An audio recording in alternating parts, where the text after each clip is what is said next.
across the UK, on DAB+, on your smart speaker, on your smart TV, and on your side. This is Talk.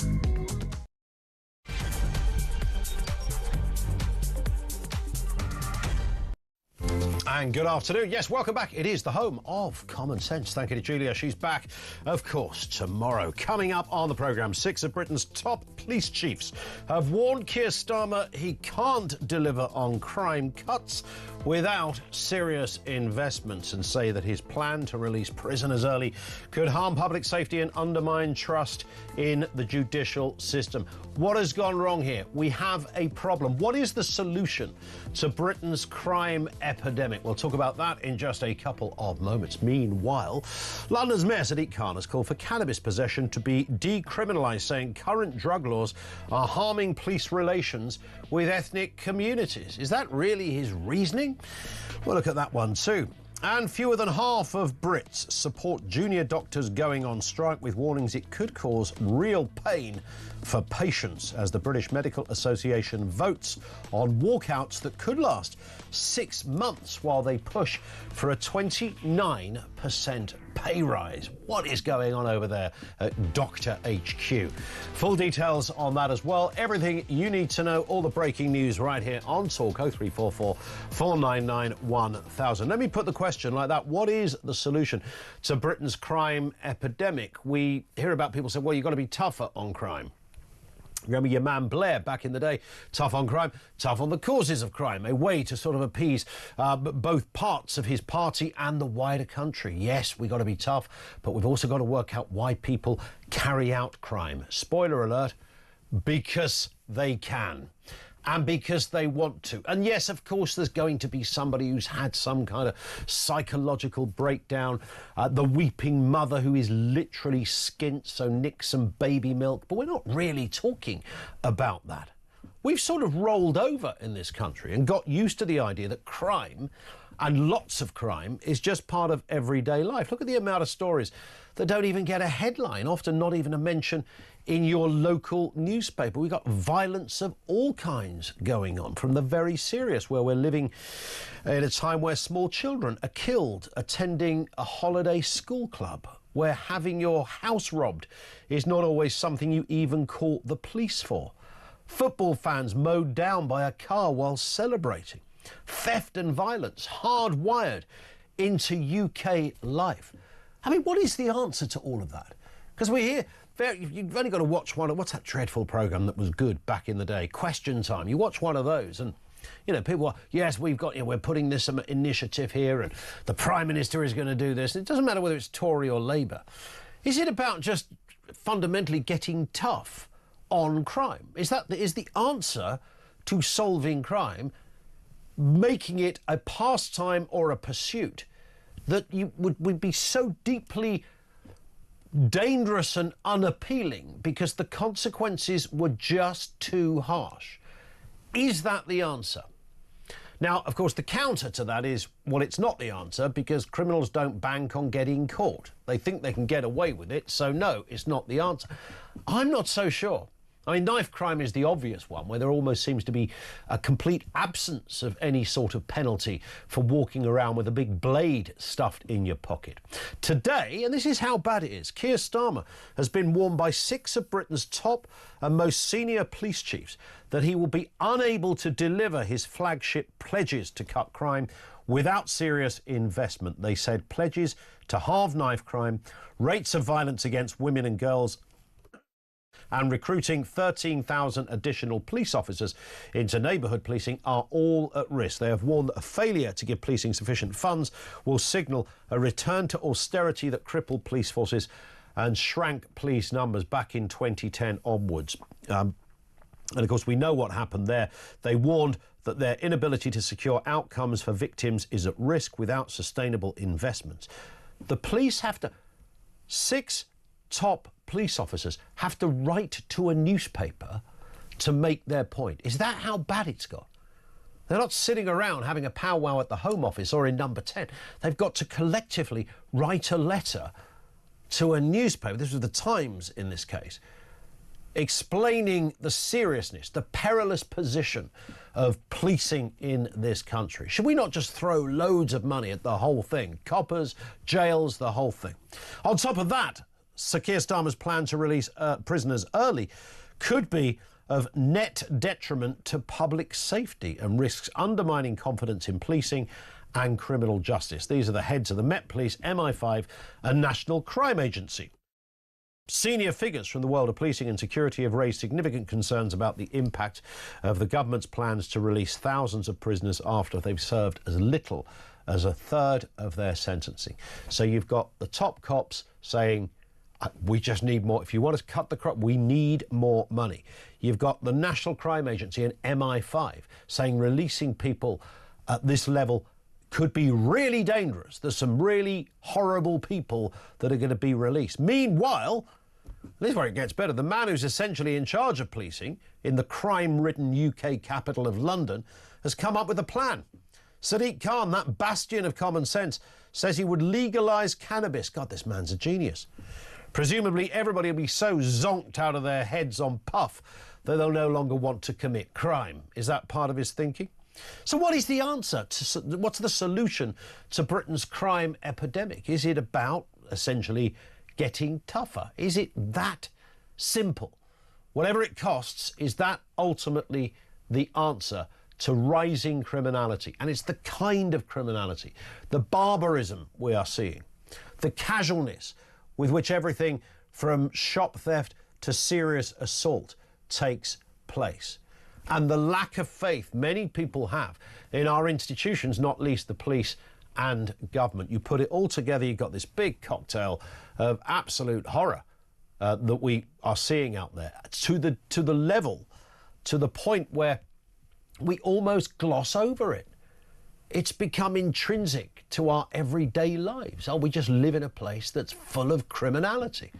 So what is the answer? What is the solution to Britain's crime epidemic? 0344 499 1000. Let's get a word on this and the other big stories of the day. Chloe Dobbs is back with us. Chloe, good afternoon. Afternoon, Ian. Nice to have you with us. Lots to talk about here. As I mentioned there, the heads of the Met Police, MI5 and the National Crime Agency, these are not insignificant organisations, have warned that Sir Keir Starmer's plan to release prisoners early could be to the detriment of public safety. Let's have a listen to the Justice Secretary, Shabana Mahmood, on that issue of early release.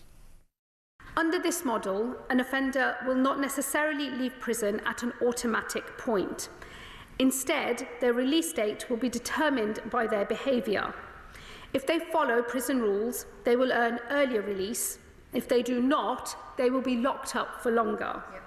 This echoes the model I witnessed in Texas earlier this year, which cut crime and brought their prison population under control. Well, yeah, get down to Texas, mate, and see what it's like living out there in terms of personal safety.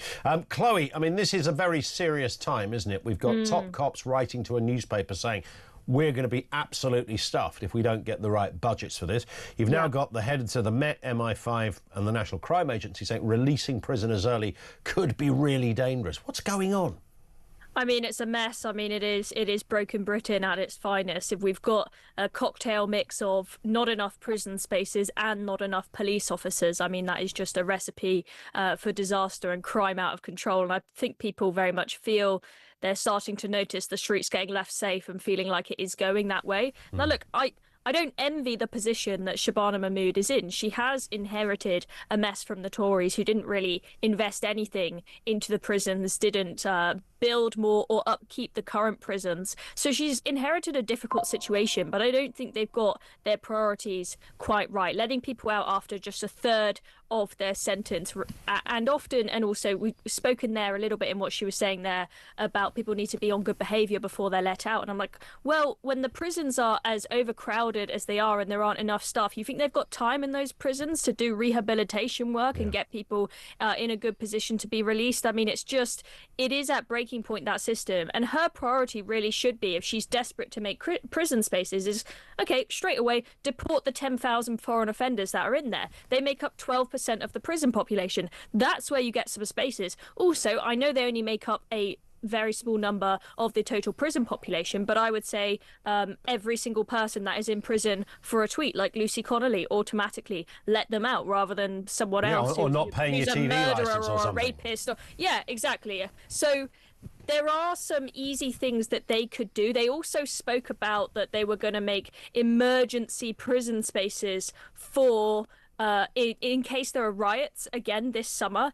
Can they start making those emergency prison spaces, and rather than just save them for riots, start using them for more people that need to be put in prison spaces whilst they start building new prisons? And I'm sure they can do something to speed track the planning permission and whatever else that they need if they really treat this as an emergency. I do not see releasing a load of people onto the streets early as the solution. When it comes to the funding for the police, obviously the government is in a difficult position with budgets and whatnot. I don't want them to just throw money at everything, but I think that law and order very much is a priority to Brits in this country at the moment. So it is something that needs to be looked at. But I do also think they need to look at where the budgets are being spent in the police. Is there a bunch of money being wasted on things like DEI officers and whatnot that we can strip out so that the force can be used more effectively?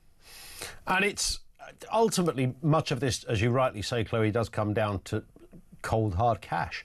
And you might think, do you remember when they had all the sort of private PFI, private finance initiative, to build big projects where the money, God knows where it comes from, but it comes from somewhere. It does stick you in a ton of debt for decades to come.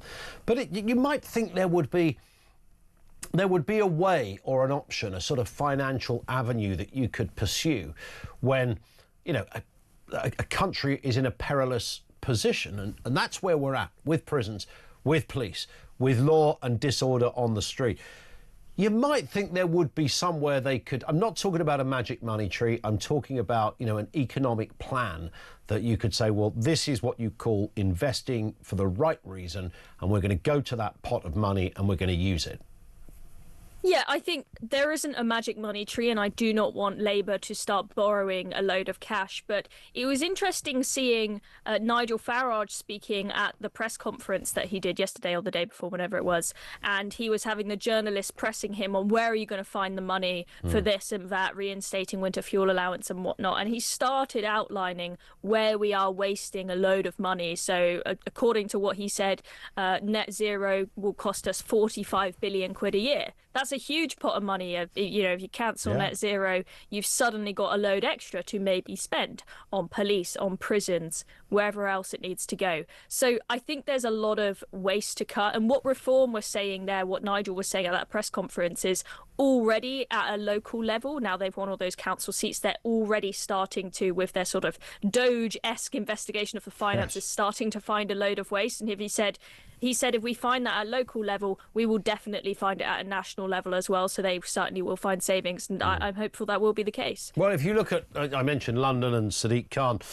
we'll come to him in a moment, but if you look at the amount of money that has been spent on ULEZ cameras, I don't know how many hundreds of millions, photographing people's number plate because they have the audacity to not have replaced their vehicle at the same rate that, some man-made figure suggests it should be replaced. Hundreds of millions of pounds in that area. Cycle lanes, great idea if you can afford them. Bit of a luxury, frankly. If you look at that and say, well, OK, where would most Londoners want the money spent? Would they want it spent on crime prevention, stopping young teenagers getting killed in the street, have more coppers knocking around the place? Or do they want it on a camera that photographs your number plate? Really? I mean, that's a no-brainer. I think Sadiq Khan is completely out of touch with what Londoners want. I mean, ULEZ, or the expansion of it at least, has been extremely unpopular, and they keep on having to buy more of these cameras because they keep on getting chopped down and whatnot. I mean, ULEZ, I'm sure overall makes them money because everyone knows it's a cash grab scheme. It's making a load of money for TfL, but I don't think it's being spent on the right things. I don't think Sadiq Khan really is making things like knife crime that are the main concern of Londoners. I don't think he's making that his priority. I think he's more interested in DEI and whatnot. Yeah, I think so. Let's just move to this story. Still not much of an update on this. Of course, the driver being held over attempted murder, drug driving, after the car that ploughed into a crowd of fans celebrating Liverpool's Premier League title. Let's have a listen, a reminder of what was said just yesterday at that press conference. Detective Chief Superintendent Karen Jaundrill speaking on the issue. We have arrested a 53-year-old man from West Derby on suspicion of attempted murder, dangerous driving offences and driving whilst unfit through drugs. He remains in custody where he is being interviewed. We have a total of 65 confirmed casualties, many of whom required hospital treatment, and our officers and family liaison officers are providing specialist support to a large number of these victims. Now, of course, the police won't have long until they have to decide whether they charge this person. They can, of course, apply for an extension, and there is some suggestion out there from those that know about this area that that's possibly what they will do. And that, of course, leads to the same problem we have time and time again at the moment, where social media decides that they are best to solve this. So far, I've seen this man given about 35 different names. Not that you should be given any names. I've seen dozens of different photographic images of who the driver is meant to be, images that have been taken from completely different incidents. I've seen all of that online as well. But the headline seems to be, the police aren't telling us something here. We're getting a lot of that at the moment. Most of it is unqualified, but we do live in a world now where people look to get, I don't know, expediency when it comes to areas of criminal justice. So this is the same police force as the police force that dealt with Southport, which is important to bear in mind. And of course, they have had a lot of flack for not releasing appropriate information about Axel Rudikabana and creating that void that was filled by speculation on social media, which ultimately led to the riots that we had. And if they had given us more information early on about who Axel Rudikabana was and what his intentions were, then maybe those riots would not have happened. And you could see that they were very conscious when they did the first press conference on this to try and stop themselves making the same mistakes again. So they wanted to tell us this is a 53-year-old man. He is from the area, you know, dispelling any concerns that he may be an immigrant. You know, we don't want the same concerns that were raised with Southport. And so they clearly wanted to give out a bit more information this time to try and stop that from happening. But then they said in the first press conference, they said, please do not share any footage of this on social media. But by the time they said that, I mean, the cat was out the bag. Everyone's social media feeds were filled with a load of different videos of this attack. So there was no way that that was going to help the situation. They then said, please do not speculate on social media about the intentions and whatnot of the individual, which was a fair comment. And I think it was right for them to warn people not to do that. And I don't think people should speculate. We should allow the police investigation to happen, and that will be that. But as you can probably imagine, that police force is, people are lacking trust in them after Southport, because they did feel like they were lied to. Because, I mean, for example, we were told after Southport that it was not being treated as terror related, and we then find out later that Axel Rudikabana had an Al-Qaeda training manual in his room, which they would have known pretty much straight away, but they told us it wasn't terror related. And so that, yeah, there's a lot of mistrust when it comes to what the police tell us and don't tell us when it comes to things like this. Are we entitled to, I mean, it never occurred to, even from a journalistic perspective, Chloe, maybe I stand alone on this, but I don't really expect to hear anything from the old Bill in the first couple of days. I think that's, you know, for them to, I don't know whether with Southport, whether more information would in fact, I mean, it could have caused a bigger problem. Some argue that if you'd have said, oh, yes, this actually is, this guy is the son of migrants, or, you know, whatever, something on those lines. If they'd identified the colour of his skin, would that have, like, people have gone, OK, that's fine, now we know? Why do we need to know at that stage? I think that people would have been angry regardless. But the theory that Axel Rudikabana was someone who had come across on a small boat is something that really angered people, because we were at breaking point already in the country with people feeling furious that, particularly when it came to illegal migration, that nobody was listening to them. They kept on voting for lower migration time and time again, both legal and illegal. Nobody was listening to them. And so hence this led to all of this rioting, where you had the riots at the migrant hotels and whatnot. That wouldn't have happened. I think, and also what's important is that whatever information they give us, it definitely needs to be accurate. So people did not quite buy this story that he was some quiet choir boy from Cardiff, and then we found that we were kind of being lied to, and that we were being lied to? At least twisted or selective evidence that was clearly trying to paint a story that was quite far from reality, right? And I guess that, and this case as well, forever, probably the rest of time, people with other ideas, you know, there's definitely a view out there we're not being told something, and that permeates. I don't think what any copper says at a press conference is ever going to stop people doing what they do on social media. Chloe, stay with us, lots more to come. Loads to talk about. We'll come to Sadiq Khan and his cannabis proclivities. That's just a headline. I'll give you the details shortly. Details on the way, everything you need to know, all the breaking news right here on Talk.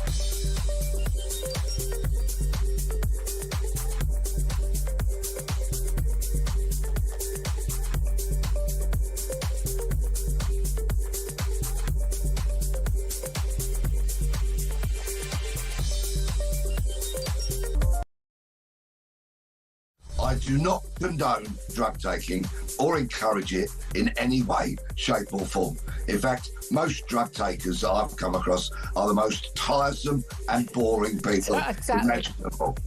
But this proposal is doing partly the right thing for exactly the wrong reason. What we need to do, and I'm sure you're going to disagree with me, is we need to legalise and regulate every single illegal drug.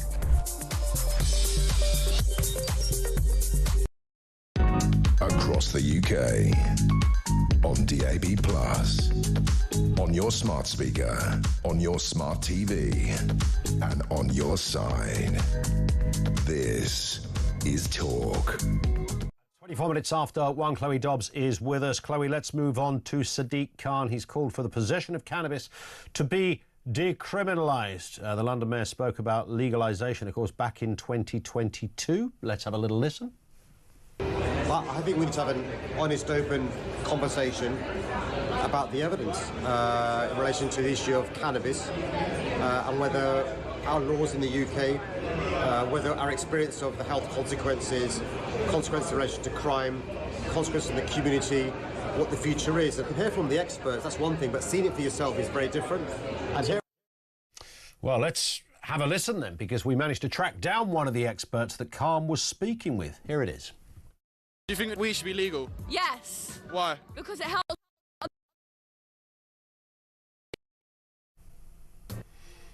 Oh, we couldn't quite bring you that clip. It's about Finn worked all morning on that clip. We will try and get it. Nonetheless, there it is, Chloe. Sadiq Khan calling for decriminalisation of small amounts of cannabis to improve police-community relations. Yeah, his justification for this is just beyond belief. As I said earlier, I think he's more interested in DEI than actually fighting crime, and this very much seems to be the case here. His concern, so I can understand police maybe saying fighting knife crime is more important to us than fighting the use of cannabis. Fine, okay, but that's not Sadiq Khan's concern here. Sadiq Khan's concern is that ethnic minority communities are stopped and searched more often for cannabis than white people. And that is backed up by the evidence that they are more likely to be carrying ethnic minority communities. It's not racist, but Sadiq Khan clearly still has in his head that stop and search is a racist practice that shouldn't take place. We are talking about cannabis here, but you know, concerns about racism when it comes to stop and search have resulted in higher knife crime. It saves lives, stop and search. It should be a top priority. We shouldn't be concerned about whether black people are more often stopped than white people on the streets, whether it's for cannabis or knives. This is just absolutely ludicrous. And there clearly is quite a growing rift between the government and Sadiq Khan. We started to see that rift with Keir Starmer's Island of Strangers speech, and Sadiq Khan then went on LBC and gave us all these cherry-picked stats about how migrants contribute way more to the economy than the rest of us. I mean, that was one of the most extraordinary interviews ever. He wouldn't use the same words as Keir Starmer, and now here we've got this rift, and the Home Office have hit back against him already and said we've got absolutely no intention to stop cannabis being listed as a Class B drug that is against the law. I really, really do not want cannabis to be legal in London because I absolutely cannot stand the smell of it. I don't care if it does nothing to your health. I know there have been various debates over the years about whether it's bad for you or not bad for you and this and that. I don't care. I think the negative externality of the smell is enough for me to not want this stuff on the streets. I cannot stand it. Even if someone does it in a private garden, then the entire neighbourhood through their windows and everything has to smell the stench of weed. It's disgusting. And that's a fair point as well. Whether this debate will ever reach the Commons to a pivotal vote, I don't know, Chloe, because it comes up every now and again. And Sadiq Khan, although he's clearly got different reasons for raising this issue, certainly the Shadow Home Secretary Chris Phelps criticised the proposal, warning it could lead to crime-ridden areas and severe mental health issues. And that's another point about cannabis. There are people who feel very strongly about that, and others counter it and say, no, that's if you're smoking the kind of skunk and all the other stuff that's chemically applied. But the pure stuff, loads of evidence that they'll only do you. I can't quite see how any kind of drug will actually be better for your health, surely.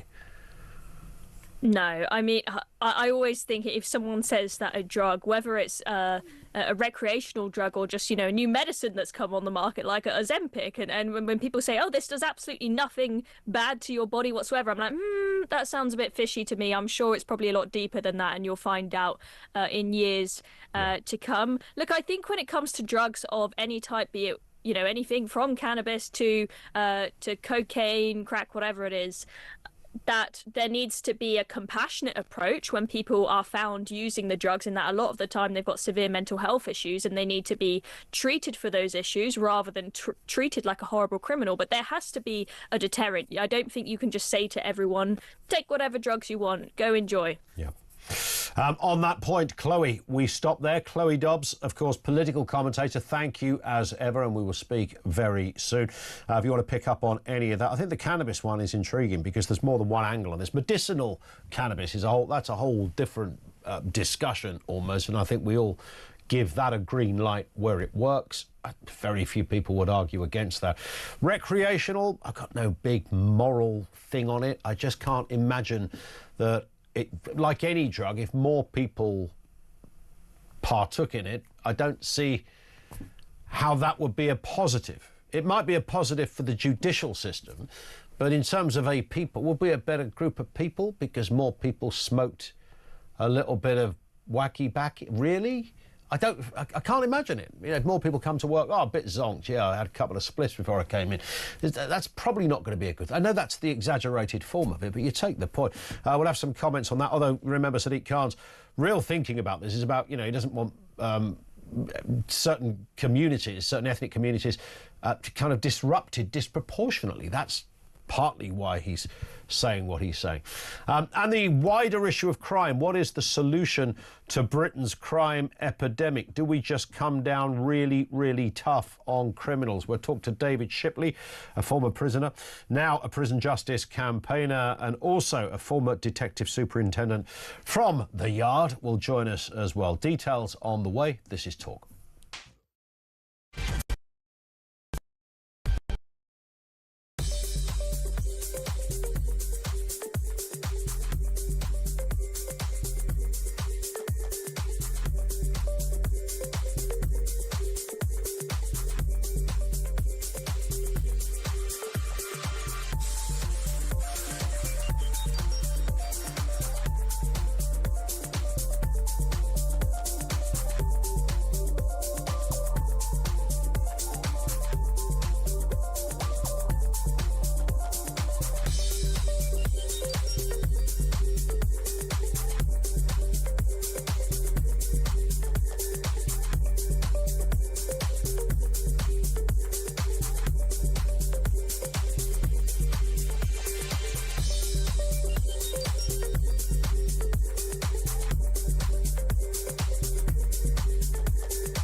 across the UK. On DAB+, on your smart speaker, on your smart TV, and on your side. This is Talk. This is indeed Talk. 0344 499 1000. Just gone 1:30. We'll listen comment from you in just a couple of moments. We are, of course, discussing interesting set of issues around criminality in this country. 6 of Britain's most senior police chiefs are warning the Prime Minister that he won't be able to deliver his flagship crime-cutting pledges without serious investment. They say promises to halve knife crime, reduce violence against women and girls and recruit 13,000 additional officers are all at risk. They also warn the government's plan to release prisoners early could be a net detriment to public safety and undermine the criminal justice system. You have to remember, all of these areas are in tatters at the moment. The criminal justice system, what is happening with policing, police numbers, etc. Don't be totally fooled by an increase in numbers. That doesn't always fully equate. You know, people are recruited, people at the other end leave. We're going to talk to David Shipley in a moment, former prisoner and a prison justice campaigner. Let's first speak to Shabnam Chowdhury, former detective superintendent over there at Scotland Yard. Good afternoon to you, Shabnam. I mean, interesting, isn't it, that I said there at the beginning, it comes to something when you have to write a letter to a newspaper, 6 of you, in order to get the Prime Minister to try and listen. What's gone wrong? Well, it's definitely very rare when you've got 6 of the most senior officers across UK policing from some of the biggest police forces in the UK that have had to write to the government because of they've raising serious concerns, and understandably so, with regards to one, the release of prisoners, but also the funding issue that they have. And I think you've just touched on something that is really, really important, and which is the recruitment and the retention of police officers. It's a bit like a revolving door at the moment. For as many that join policing, you have got as many leaving that are experienced officers, and you just can't get that experience back. Indeed. I mean, the solution here, I suppose, based on their letter, is that the Prime Minister stumps up the right amount of cash. Well, they've had 14 years of austerity. And remember, they've been working on the fact that they have had huge, huge cutbacks. And the government now are just trying to play catch up. So in addition to playing catch up, they really need to try and stump up more funding for those forces in order for them to be able to resource their officers, to be able to have the right technology, the right skills and the right experience to be able to deal with what you call business as usual and the crimes that affect communities the most. For example, you talk about shoplifting, antisocial behaviour, criminal damage, motor vehicle crimes. All of these crimes are actually at the moment being neglected because they don't have the skills, the experience or the resources to be able to deal with them on a day-to-day basis. And key to that also is neighbourhood policing. How did this... I mean, look, I know we lost a lot of cops back from 2010, and that was terrible. There's been, as we were just saying, there's been some recruitment, but it's not quite up to scratch. But, of course, what you end up with is, I suppose, far more inexperienced officers, not through any fault, just by dint of being new on the job. That's a disproportionate number set against the entire number of the entire police force in whatever area it happens to be. But you'd have thought it would still... wouldn't be beyond the wit of mankind to be able to solve a burglary or turn up when someone's had their, you know, wallet and phone stolen in the street and given a smack in the chops while it was happening. Well, what's happened there that somehow stuff that was once seen as quite serious crime is almost ignored? I think what happens is you lose focus on what's priority crimes, and stuff like the burglaries just get morphed into what you consider low-level crimes. Now, it might be low-level to police officers when you're dealing with it, but it's not to members of the public who are first time dealing with something where they've never been involved in or been a victim of a crime. And I think one of the other issues here is the lack of trust and confidence in police, for example. People don't want to join the police. It doesn't have the respect that it used to have. And there is so much scrutiny of police officers when you look at what goes on in social media. Many people that come into policing see the challenges, how difficult it is.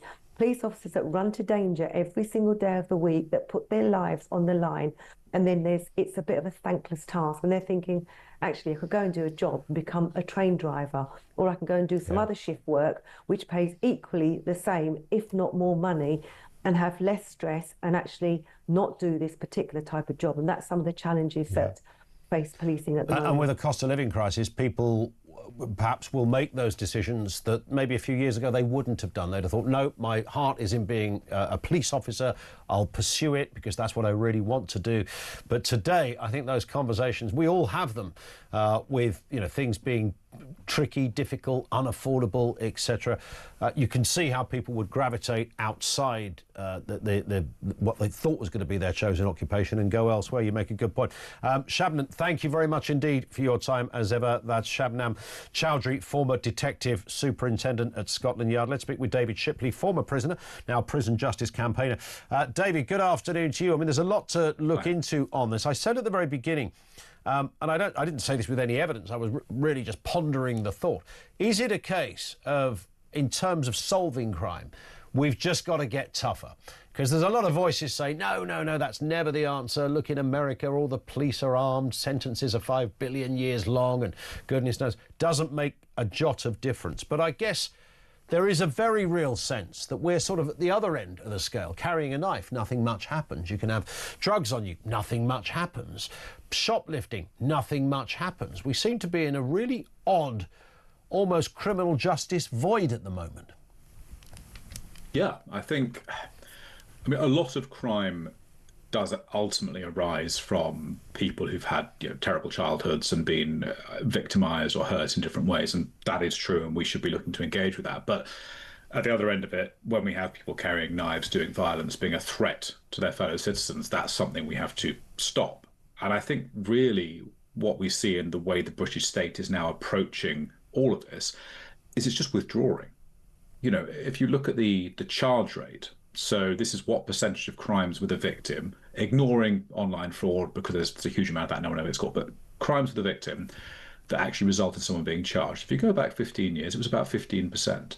Now it's less than half that. Wow. So just crime is much easier to get away with. And yes, you're absolutely right. With the new sentencing review approach, we're going to be looking at fewer short sentences, which means that it will take a more serious offence for someone to be sent to prison. And I think there's a real legitimate concern about this. If that time is used to divert people from crime and find a way to intervene with them, say stop offending, great. But it's not clear there's the support services there or the funding, and it might just mean more people being out on the street who will continue committing crimes. And of course, this is something that I suppose the government thought they could solve or begin to solve. But now you've got 6 of Britain's most senior police officers saying we're not going to be able to solve any of this because the money is simply not there to do it. Yeah, I think this is the problem. We've had a complete collapse in state capacity. And the police are right, they haven't got the numbers and the funding to police, but also there's I think a cultural issue there, a tendency to avoid trying to go after some of this crime and trying to prevent what's seen as low-level offending. And yes, the government's looking to increase the probation budget by 50%, which they need to. But the problem is, because this has all been forced on the government by the prisons crisis, they haven't got the time to do it properly. You know, if you were doing this properly, and you were going to change sentencing this much, you'd probably say we need 3 years to scale up the police, scale up probation, scale up addiction services, and then we'll change the sentencing policy and the support networks will be there. Doing it or trying to do it all at once, I think, is astonishingly risky.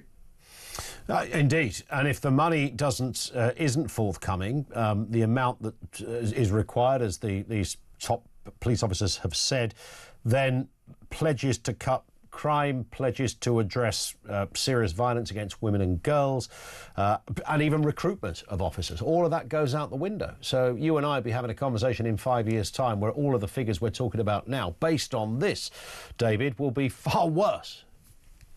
I think that's likely, yes. I think the problem we have is that right now the system isn't coping. If the idea is to reduce crime, that will have to mean arresting more people. You know, it may ultimately mean jailing more people. And simultaneously, the government wants to reduce the prison population. It's very hard to see, without a huge amount of other funding and different options, how you simultaneously arrest more people, catch more criminals, stop more crime, and jail fewer people and reduce the prison population. Yeah. I always said after lockdown, and bear with me on this, David, after lockdown happened, that never again, bearing in mind an entire nation and the wider world, but let's just take us, an entire nation was closed on and off for a couple of years. Everything shut, schools shut, workplaces closed, businesses never recovered, never reopened, kids' mental health, God knows what. But the government took the most dramatic, and as we look at it now, draconian and arguably ineffective way of dealing with something, but it was a big decision. Never again can the government say, oh, we can't do that, because we know they are capable of making a big decision if they need to. Could they not apply the same energy and rigour to something like criminal justice that they applied to a pandemic? We might get somewhere then. I would tend to agree. I think that the thing our political class, our civil service and our governing class generally lack is the will. You know, they aren't willing to really engage with the problems, the huge problems that our society faces. They have lived for decades in this world of the post Cold War consensus, you know, post Thatcher, post Blair consensus, and they don't seem to have it in them to recognise that the world is different now. We actually need to think and solve real problems. And you see this in crime, you see it in our inability to build infrastructure, you see it in our inability to control our borders, you know, the energy policy that's a disaster, the crumbling state of our military. I think our ruling class lack the will to solve these problems. And I guess it all comes down to finances ultimately. I mean, there's lots of other elements and kind of tentacles to a very complex story, but fundamentally more money will certainly on the face of it begin to address the issues. And if the police are saying, look, we've got a feeling we're not going to get this money and we're stuffed, I mean, the Prime Minister has got time to act on this before it gets any worse. But politically, I mean, the smart money says, well, he's not going to impart more money to this area because there is none left. We can't raise taxes because they've said we can't raise taxes, or they've raised quite a lot of things. I mean, I guess some political parties would say, well, you know, cancel big projects. Yesterday we had Reform talking about net zero. That might be, I don't know whether that's the answer to it. It might be a temporary answer, not specifically that area, but it just strikes me the 21st century, here we are, and solving this problem that was never as bad as this is beyond the wit of mankind or the collective wisdom of our political masters, David. Yeah, I mean, it's hard, right? The government's inherited a justice system that was broken under the Tories, and, you know, this has been a crisis that's decades in the making, so it's not actually their fault, but it's their problem to solve. Yeah.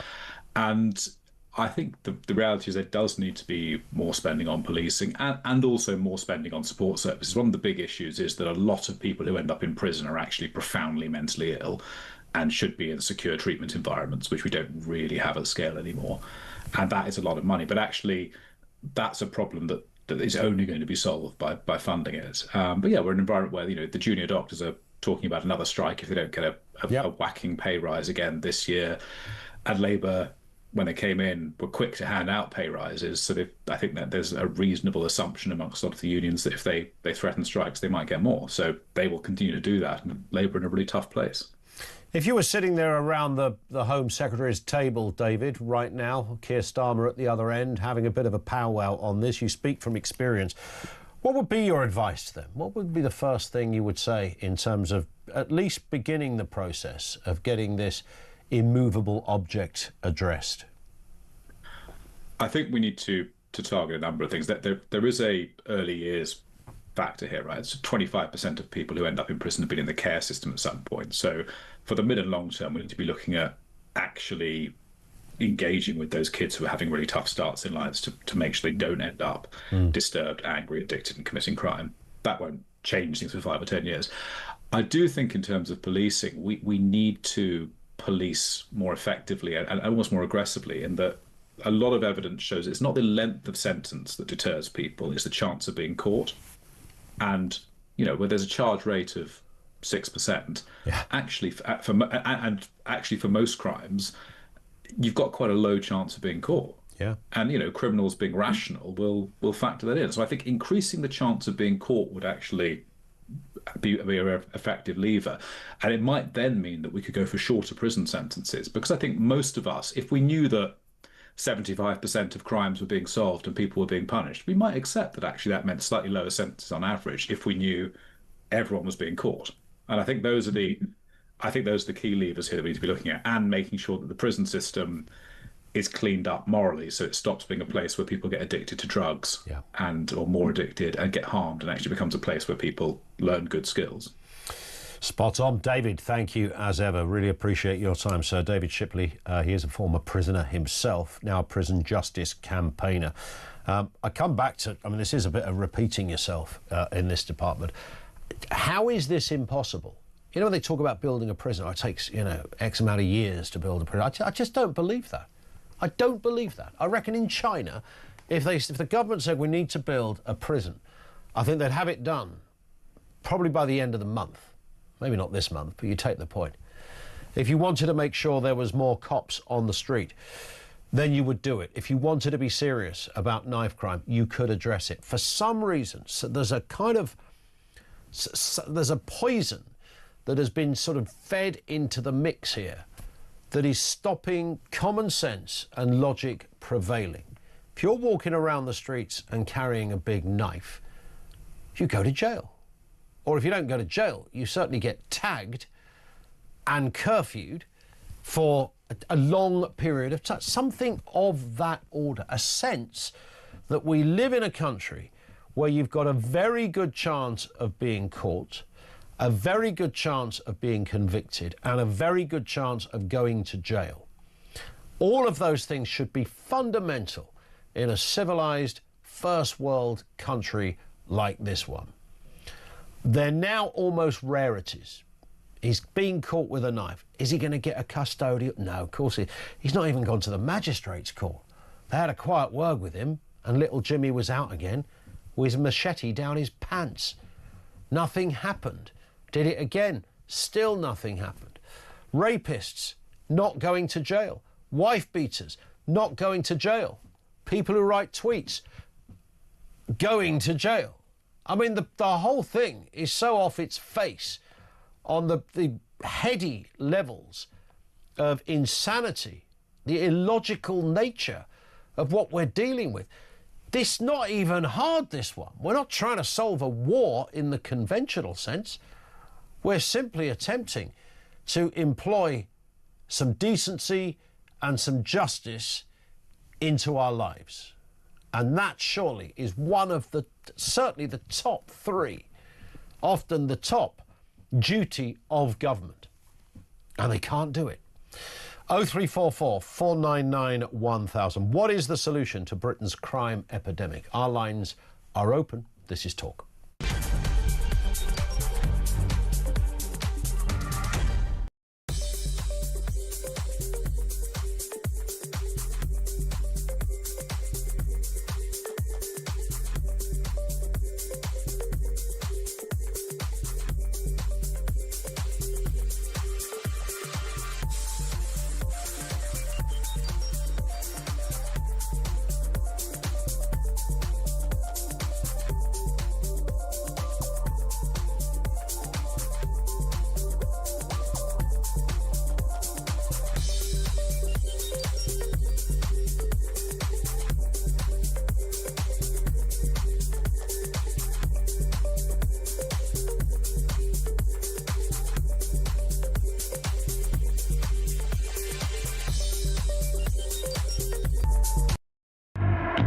do not condone drug taking or encourage it in any way, shape or form. In fact, most drug takers that I've come across are the most tiresome and boring people imaginable. But this proposal is doing partly the right thing for exactly the wrong reason. What we need to do, and I'm sure you're going to disagree with me, is we need to legalise and regulate every single illegal drug.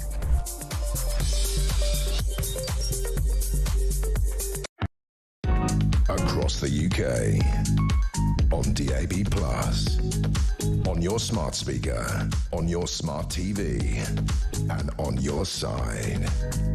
This is Talk. This is indeed Talk. 0344 499 1000.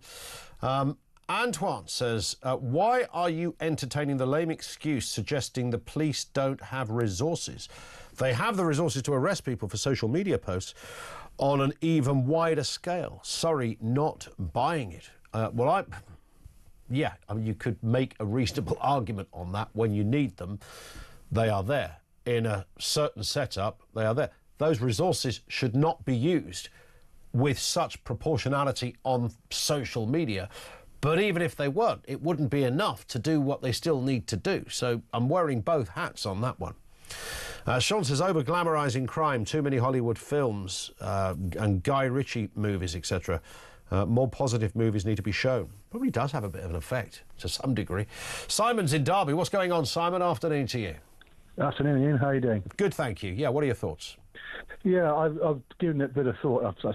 It's a problem, I suppose, one thinks about for quite a while, really. It's been going on. My theory, right or wrong, is that we are suffering now the sort of liberal-minded attitude of spare the rod, or whatever it is, spoil the child. Yep. And now we are... I mean, I think the thing that I find most upsetting and disturbing, which I'm sure everybody does, is when you see young offenders going in for serious crimes, murder, whatever it is, and they just smirk at the judge, laugh, and don't mind that they're going to get a life sentence handed down.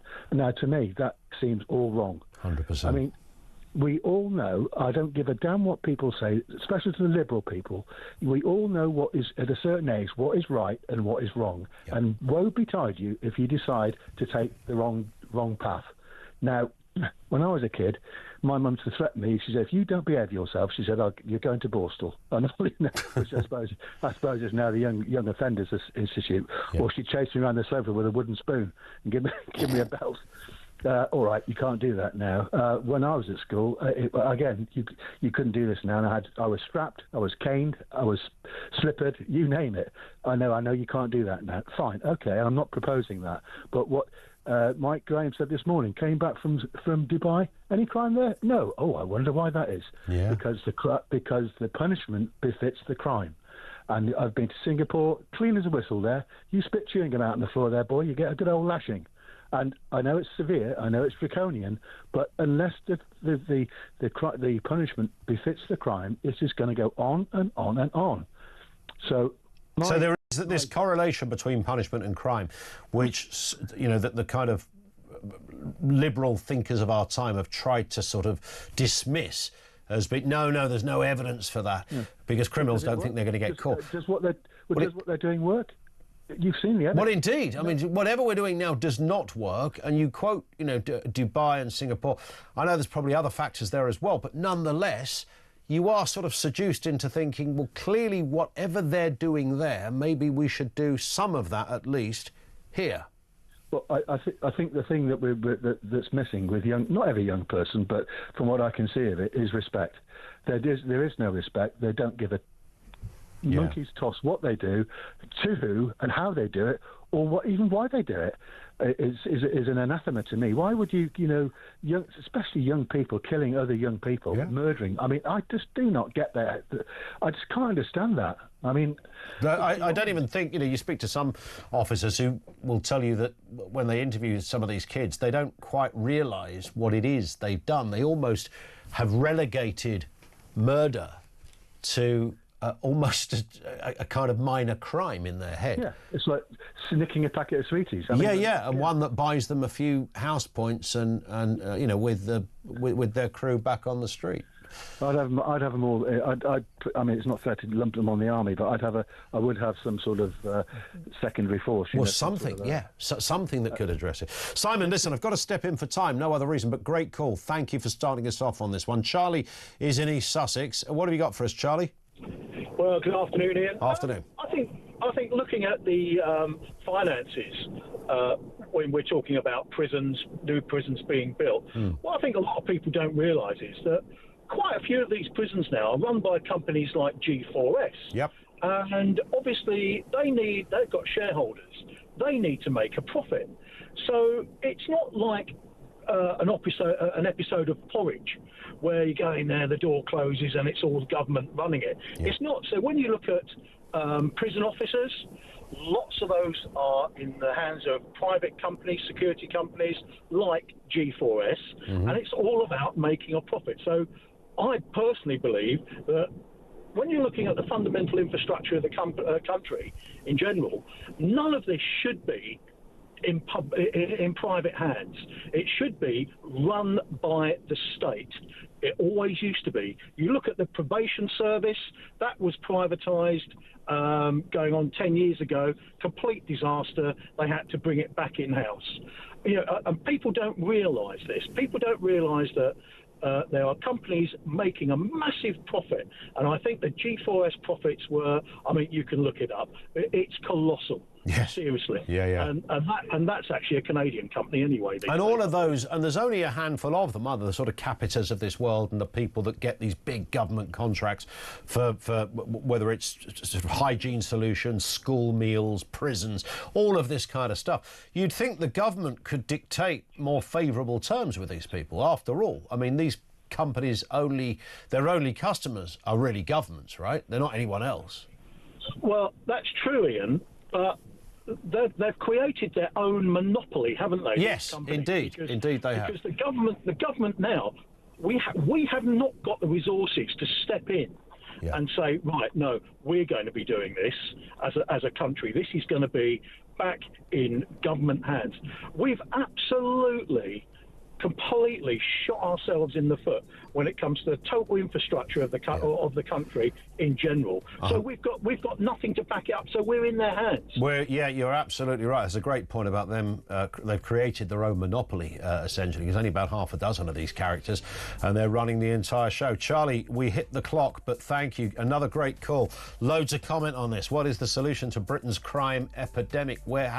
Is it beyond the capability of, we're in the 21st century, we've got governments and advisor, all sorts of characters. We can't build prisons, we can't lock people up for bad stuff. What the hell's going on? 0344 499 1000. More comment from you coming up after the news at 2 o'clock, which is next.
Across the UK. On DAB+. On your smart speaker. On your smart TV. And on your side. This.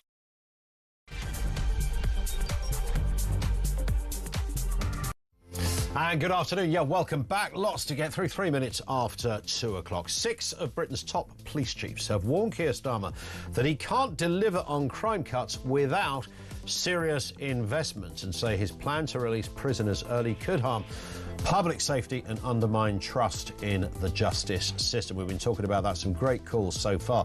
Your thoughts on this as well. What is the solution to Britain's crime epidemic? Meanwhile, down there in the capital, London Mayor Sadiq Khan has called for cannabis possession to be decriminalised, saying current laws are harming police relations with ethnic communities. There's lots of different reasons people advance the legalised cannabis debate, but that's the latest from the Mayor of London. He is, of course, essentially the Police and Crime Commissioner of London as well. And many white men report workplace discrimination and mental health struggles, with nearly half too afraid to speak openly, according to a new documentary which argues current diversity policies unfairly target white men and harm their careers. And of course, we spoke yesterday on this very issue. We had Andrew Gold with us, but the presenter and writer of that documentary, Tim Samuels, is going to be with us in around about half an hour. I started to watch it this morning. It's driven me absolutely mad with fury seeing what Tim has unravelled on this one. And it's all about our friend DEI. We'll have details on the way. Everything you need to know, all the breaking news right here on Talk. 0344 499 1000. I'm talking of breaking news. Just heard this in from Merseyside Police. Police have been given extra time to question a 53-year-old driver accused of crashing into a crowd at Liverpool's Victory Parade on Monday. At least 79 people were injured in the incident, 7 still in hospital, according to the police. We kind of suspected this. You never quite know why. You look at a case and go, what, you need extra time? You've had like 2 days, and is that not enough to... Well, they'll be given extra time, and I would imagine a result, one way or the other, will come in the next day, I would think. This one in from Dave in South Gloucester, who says, if Sadiq Khan gets his way, it will be the thin end of the wedge, leading to legalising of more serious drugs. My wife worked for a homeless hostel charity for many years, and many of the residents were drug addicts, and many of those started at a very young age on cannabis. By the way, the white population of London are the ethnic minority now, so it stands to reason that they are stopped and searched less than the rest. That's true. I don't know if that's the case in every borough, but there's certainly some boroughs where you're absolutely right, Dave. That is the case. 0344 499 1000. Let's speak to Kevin Schofield, who we nearly didn't book Kevin today because we thought he was a bit too white. And then we realised not only is he he's not normal white, he's Scottish white.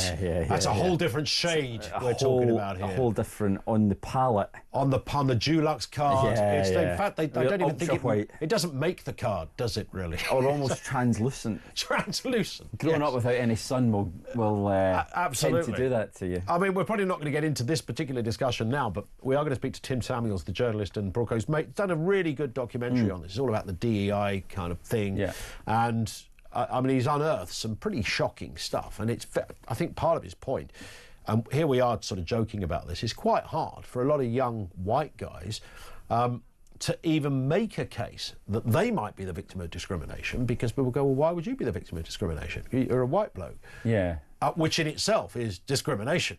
But yeah, I suppose that's the kind of place that we're in. I mean, obviously you mentioned I'm Scottish. You come from Scotland, it's overwhelmingly white country. I mean, I've been away for maybe 15, 16 years now. It's maybe changed a bit, but it just wasn't something that was ever an issue for me because everyone was white. That everyone I worked with, everyone I went to school with, everyone I went to university with was white. It just wasn't an issue in Scotland, but obviously it's maybe a bit different here, particularly in London, obviously. Indeed. Well, let's start off then with this story. This is Keir Starmer being warned by police chiefs that crime pledges are in peril. And what's interesting about this, and I know, you know, every now and again institutions do write to a newspaper to make a point. There's a sort of method in doing that, or reason in doing that. But you do have to sit back and go, wow, 6 of the top cops are writing to the Times to say, we've got a problem here. Very unusual. I don't remember it happening before. Now, you've got to remember that the context for this is in a couple of weeks' time, we've got the spending review. Yeah. When the Treasury will announce how much money basically each department has got. So at the moment, the Secretaries of State are currently in negotiations with the Chancellor and the Chief Secretary to the Treasury on basically how bad it's going to be. They're not awash with cash. They're not getting a blank cheque. It's how much can you save, how little can you get by on, and that is, you know, what's prompted this letter. And you're right, I mean, it's 6 senior people, including the Met Commissioner. Yep. People who don't normally like to wade in to politics if they can avoid it, certainly not party politics. So it is significant, and they write in the Times, you know, the paper of records, to really get their message across, and it's leading every bulletin. And it's certainly going to give the government pause for thought, not least because we've already had this week, in the last 7 days, Keir Starmer saying we're going to U-turn on winter fuel. Clear hint that 2-child benefit cap is going to come up. So that's £5 billion that they're going to have to find every year. So other departments and other, you know, senior figures like these police officers are going to say, well, hang on a minute, if you can find money for that, why not for us? Because, you know, if you don't support the criminal justice system, then the ramifications for wider society are potentially huge. Is there no other way of getting some money? That's the bit I can't work out. There was a couple of, I think they were Australian satirists, a bit like the Bird and Fortune. Do you remember those those skits? And they were discussing economics, you know, and, you know, did you know that we owe, you know, £90 million to France? Right? They owe us 90 million. Well, why don't we just cancel the 90? Oh no, it doesn't work like that. You know, and also in this country, I think a lot of the money we owe to the Bank of England. You think, well, okay, that's kind of us, so just cancel that debt. Cancel that one, get the new governor, you know, cancel that. It just seems extraordinary. We've been through the Industrial Revolution. The motor car was invented. You know, mass production came courtesy of Ford and others, and big furnaces that churned out infrastructure. We mined in order to energise we could do all of that stuff. But we somehow can't just make really obvious stuff work, like getting, you know, Robert Peel would be crying on his truncheon. Probably quite rotten now, I would imagine. But it would be, you know, here we are in the 21st century, Kevin, and these are really fundamental things. We're not trying to get a flight off to Mars or something. Leave that to Musk and co. We're just trying to find, like, normal things, like law and order and locking bad people up and having enough police officers on the street. Yeah, I mean, on the prison issue, you know, I think the main problem has been over the last, say, 20 years, prison sentences have been getting longer. So people have been spending longer in prison, and the prison spaces have not grown at all. So that's why we've got the government saying they're going to build 3 more prisons, but they're not going to come on stream for years. So in the meantime, they're left with, well, we're going to have to effectively empty the prisons, which we saw with the Sentencing Commission last week, saying, well, this is what you're going to have to do. But again, we're told that senior police officers have written to the Ministry of Justice to say, you've not done any research on this whatsoever. It's going to mean more work for us. Some of these people, or a lot of them, are going to re-offend. So you're not actually going to solve the problem, because they're just going to go straight back into prison. And the more of these potentially dangerous people who are out, it means there's going to be more crime committed, which puts more pressure on us, and it becomes a vicious circle. So it's one thing to say, yeah, you know, we'll change the way sentencing is carried out, we'll build more prisons eventually. But in the meantime, it just puts extra pressure on a service which is already struggling for cash. Well, Reform yesterday, Reform UK, of course, made some big announcements about the economics of how we run the place. They said they would cancel things like net zero, DEI projects. Mr. Farage was asked by a journalist, you know, how are you going to, have you got a magic money tree? And he came straight back with the, well, I'm glad you asked me that, or you started it, or whatever it was he said. Because, this is how we would finance it. Now, I don't know if pound for pound it works out quite as conveniently as politicians say when we spend 40 billion on this, so just take that 40 billion, and it probably doesn't completely replicate it. But there is an argument to say, well, surely you could... Like London, ULEZ... If you said to the population of London, what do you want, more ULEZ cameras or more police officers? Then it'd be a no-brainer, wouldn't it? People would go, well, what, you invested 500 million quid on cameras to photograph someone's number plate because they didn't buy the right car. Yeah. Or you could have 50 more cops. Yeah.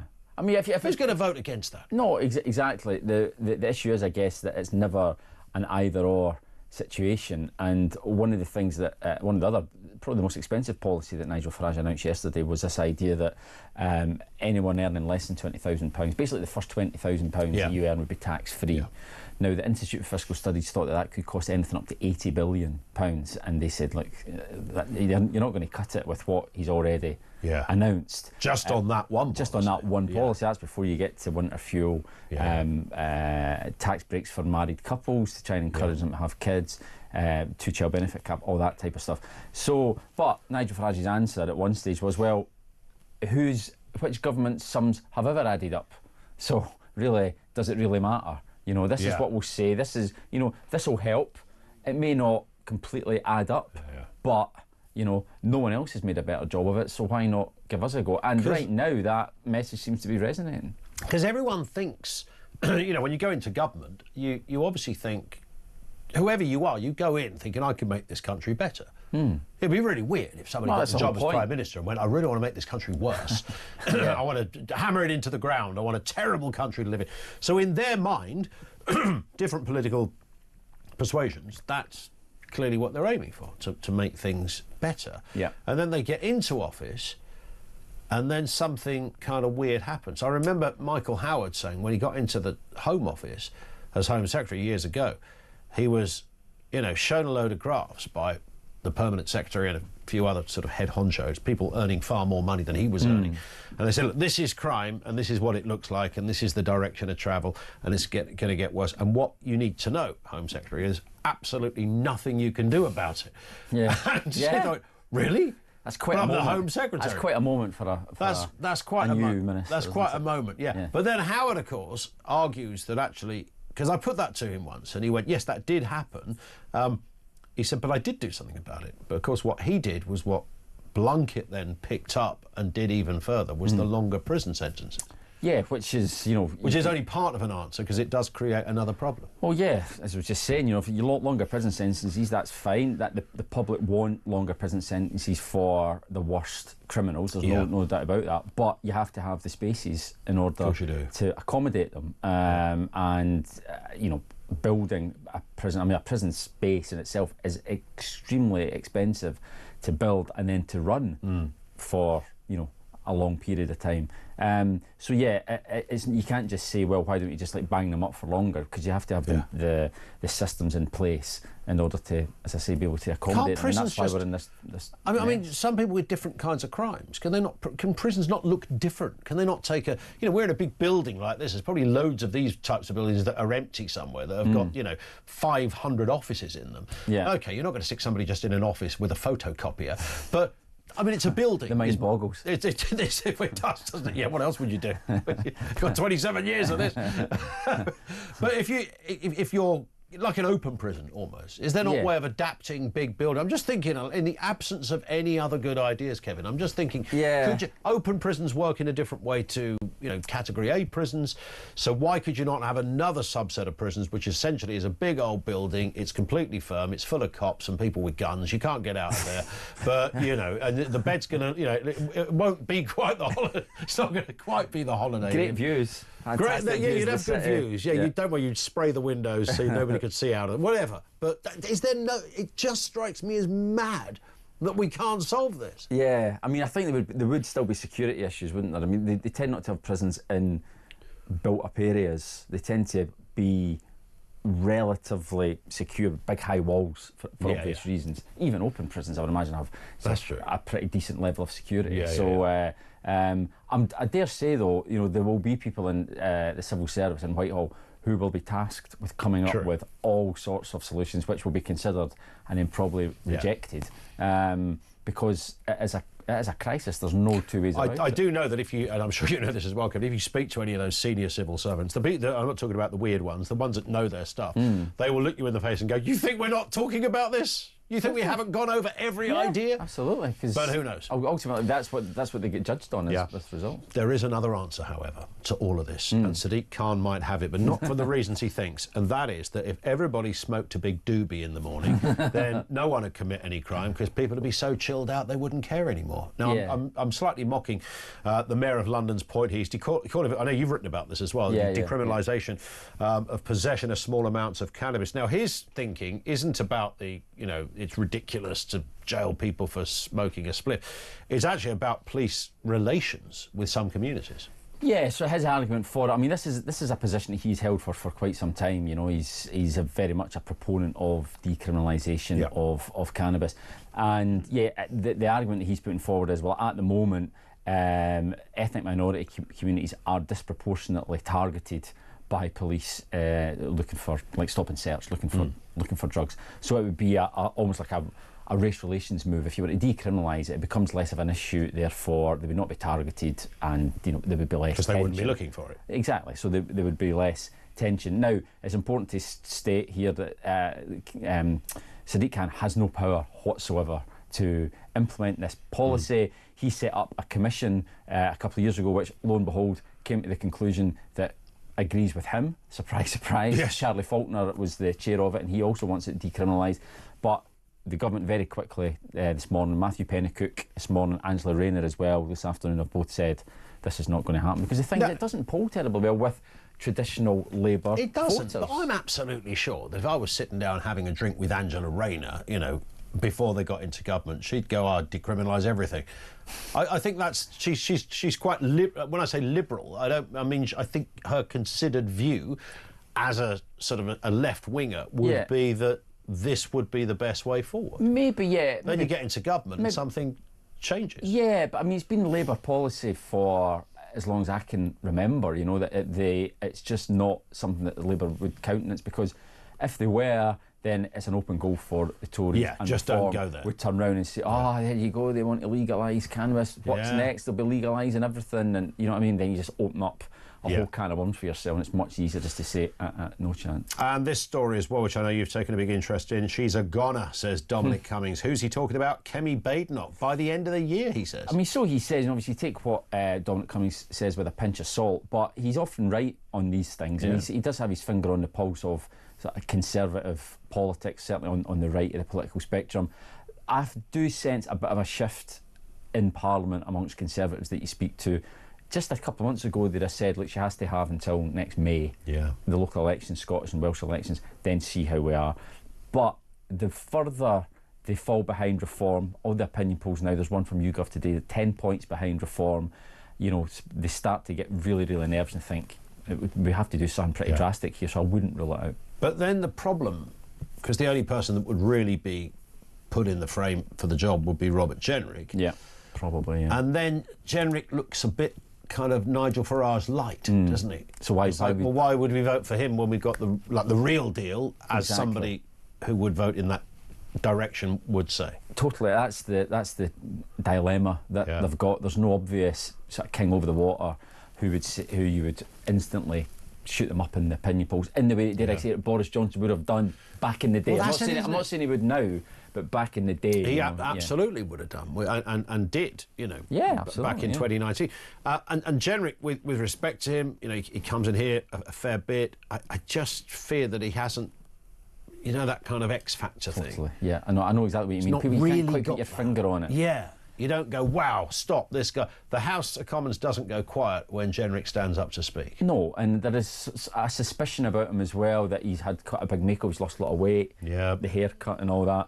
And whereas before he was seen as a bit of a moderate, and then he's been on this journey to right-winger, and people think it's all a bit too cynical. It's all because he's got his eye on the top job. Well, they just don't trust them. I don't know. I'd never heard this before, but or whether you have, Kevin. But somebody said, he was so quiet. We called him the librarian in whatever department it was. Actually. Yeah. So he was totally. He didn't say anything. Yeah. Had no big views. He didn't. He wasn't. And then suddenly he comes out as this kind of all guns blazing.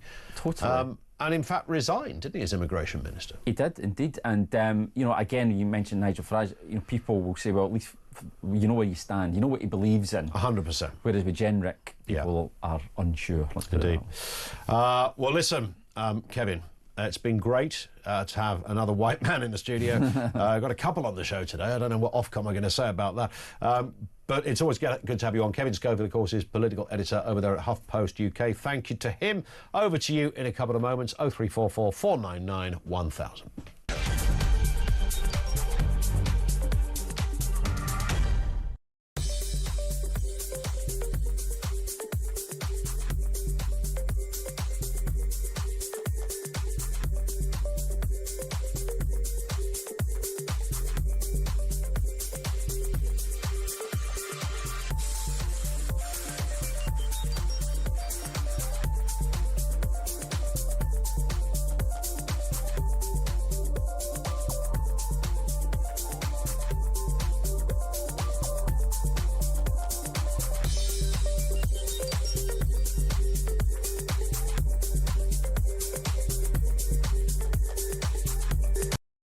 He should be charged within the next today, I would imagine. They can hold people for a maximum of 96 hours, 4 days, but that's in really extreme circumstances. So I imagine he'll be charged hopefully by the end of the day, so we'll find out some more facts.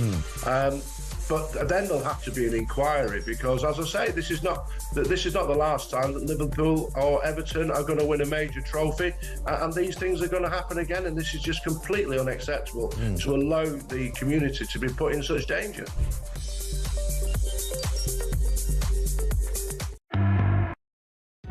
Across the UK, on DAB+, on your smart speaker, on your smart TV, and on your side.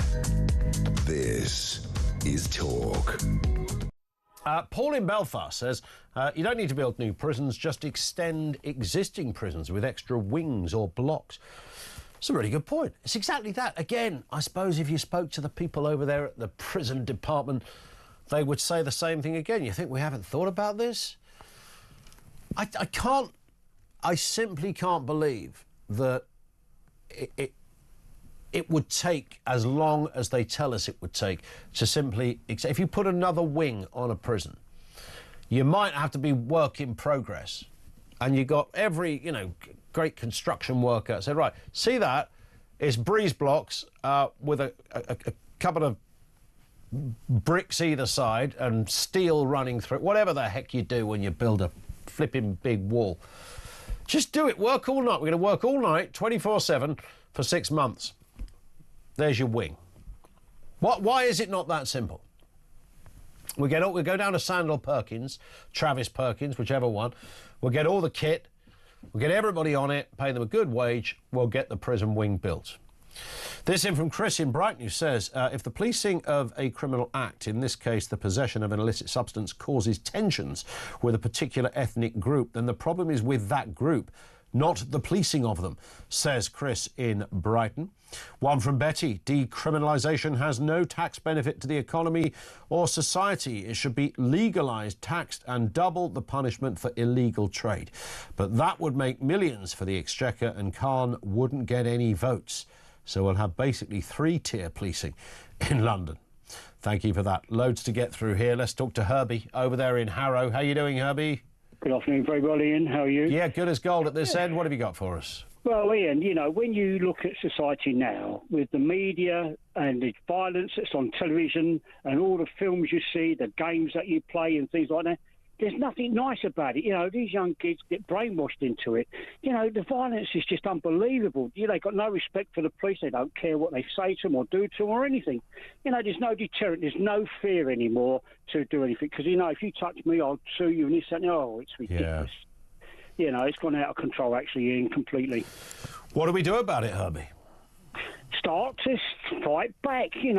Look, people have got respect. Look, I grew up Yes, if I misbehaved, I got the slipper, as somebody said earlier on, I got the cane and this, that, and the other. It didn't do me any harm. But, of course, it's down to parents as well. If your parents bring you up right, then you should be brought up right. I'm one of 10 here, and believe you me, we all grew up very well, very respected. We didn't have a penny, to do anything with, but we had a good childhood and we had good times, and we really did enjoy life. Today, it seems to be there's no enjoyment of life anymore. What about that theory of, a few people have mentioned it, that, if you go over to Dubai or Singapore, they've got a very different way of dealing with characters that do unpleasant things. If we had a bit of that going on, we might solve the problem. I know there's other things happening in those places, not just the punishments, but is there something in that, or is that a futile journey? No, give it a go. Why not? Nothing ventured, nothing gained. You've got to try something. Ian, you can't carry on like this. Yeah. The world's going to be, this country's going to be toxic with violence because the youth today, there's nothing there for them to do. There's no youth clubs anymore. There's no entertainment anymore. They really don't know what to do. They're bored out of their brain. They've got everything they want. They've got nothing to look forward to, other than, we'll have a good time and we'll disrupt people's lives. They seem to enjoy that because they sit on television. They sit on the media. And that is it. That's your life, isn't it? That's how you get by. You nick stuff, you rob stuff, you beat people to get their stuff. That's, that's a living. That's how it is. Exactly, and this is why. Look at the shoplifting now going on. Yeah. Bags of it. They don't care. Even though they're watched on CCTV.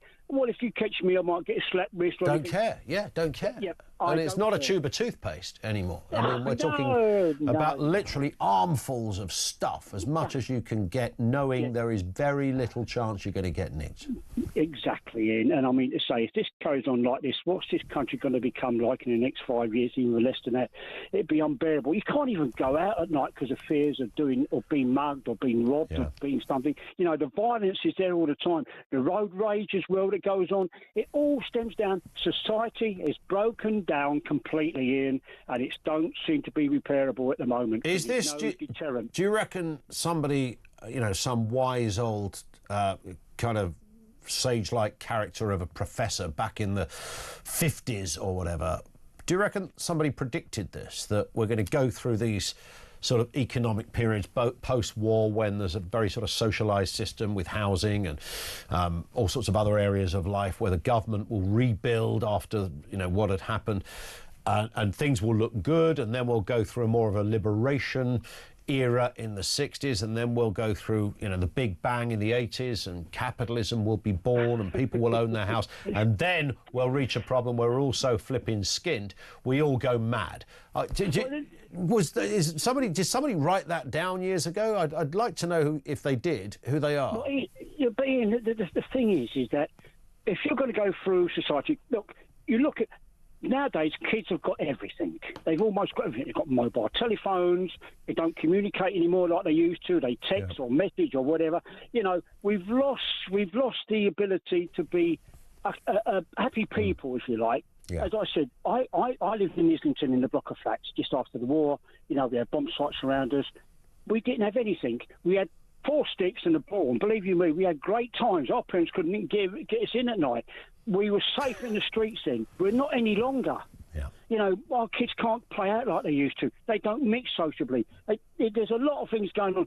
Somebody needs to take a back seat in and say, how the hell do we solve this problem that's ongoing and is irreparable at the moment if we don't do something soon? We need to go back. Maybe it's as simple as that. Herbie, as ever, thank you. Herbie in Harrow. It's a good point, isn't it? What would you undo to put us back to the kind of glory days? Because you've got to remember, glory days are a bit of a double-edged sword there. Yes, there's some... You can romanticise those great eras. We played with sticks and a ball, as Herbie just said, and that is true. You look at what we have today, an abundance of stuff and kit and accessibility, instant gratification. You can order everything from the film you want to watch to the food you want to eat to the place you want to go from your phone without coming out of a chair. Right, everything is there for you.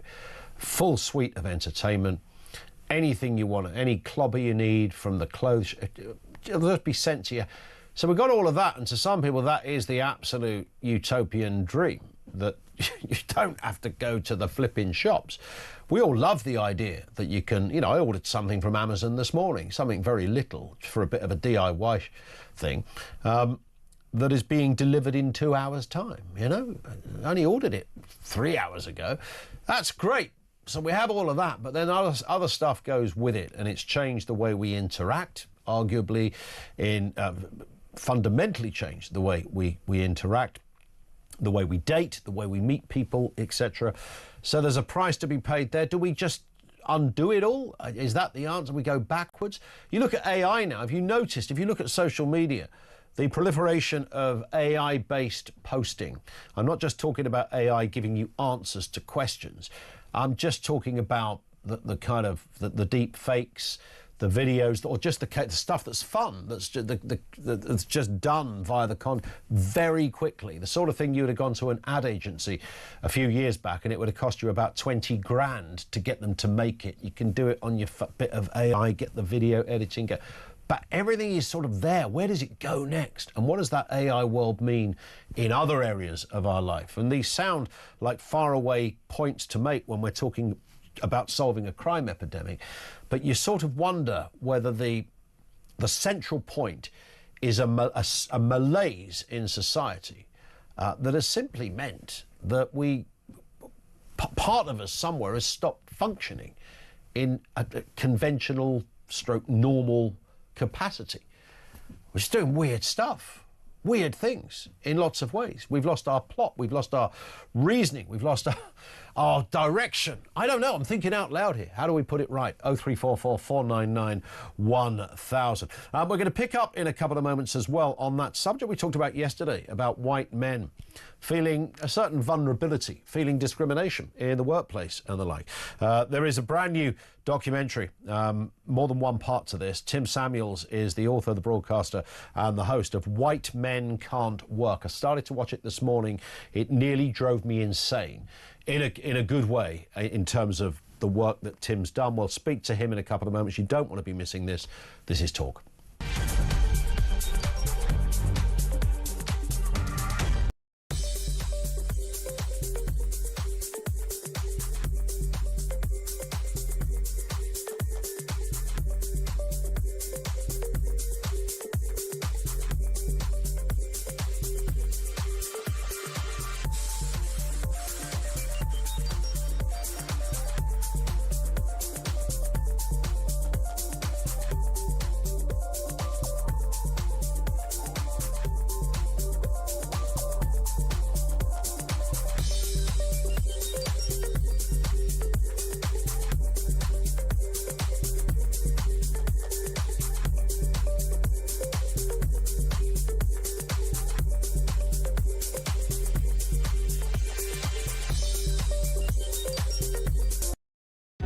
Across the UK, on DAB+, on your smart speaker, on your smart TV, and on your side.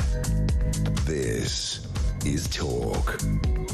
I do like sort of very basic thinking as well. And Pete Jolly says, if you want a new prison next week, buy some porta cabins, bunk beds out of IKEA, and barbed wire. Find a field, and off you go.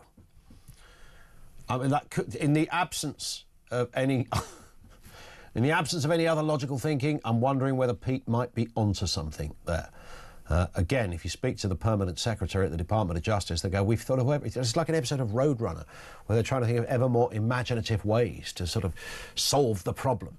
And they get, no, this won't work, and this is why this is too expensive, this is too dangerous.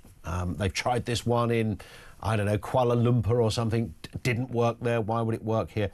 A myriad problems that surround this issue, but we can't solve it. What is the solution to Britain's crime epidemic? And also this, we did touch on this yesterday. Many white men say they are facing discrimination and mental health struggles at work. The author and the broadcaster Tim Samuels uncovered these findings in a documentary called White Men Can't Work, revealing that nearly half feel too scared to speak out openly. What is going on here? Tim argues that current diversity policies unfairly brand white men as oppressors, harming their careers and well-being. Let's have a look and a listen at some of the documentary. Chaz Bayfield isn't some poster boy for toxic masculinity who had it coming. From humble North Cornwall origins, he made it into the advertising elite. J. Walter Thompson. There, he used his voice to get more minorities on screen, way before diversity became de rigueur in advertising. But by 2018, the virtue signalling bandwagon was riding into town, and right at him. A gay female creative director at the agency stood on a public stage and gave a talk. The thrust of the talk was that JWT had a reputation for being white, straight, British, middle class, and they wanted to obliterate it. And we queried that with HR. We said, it's hard to get rid of the reputation without getting rid of the people. Should we be worried? And within 2 weeks, all five of us, just the five of us, were made redundant. Wow.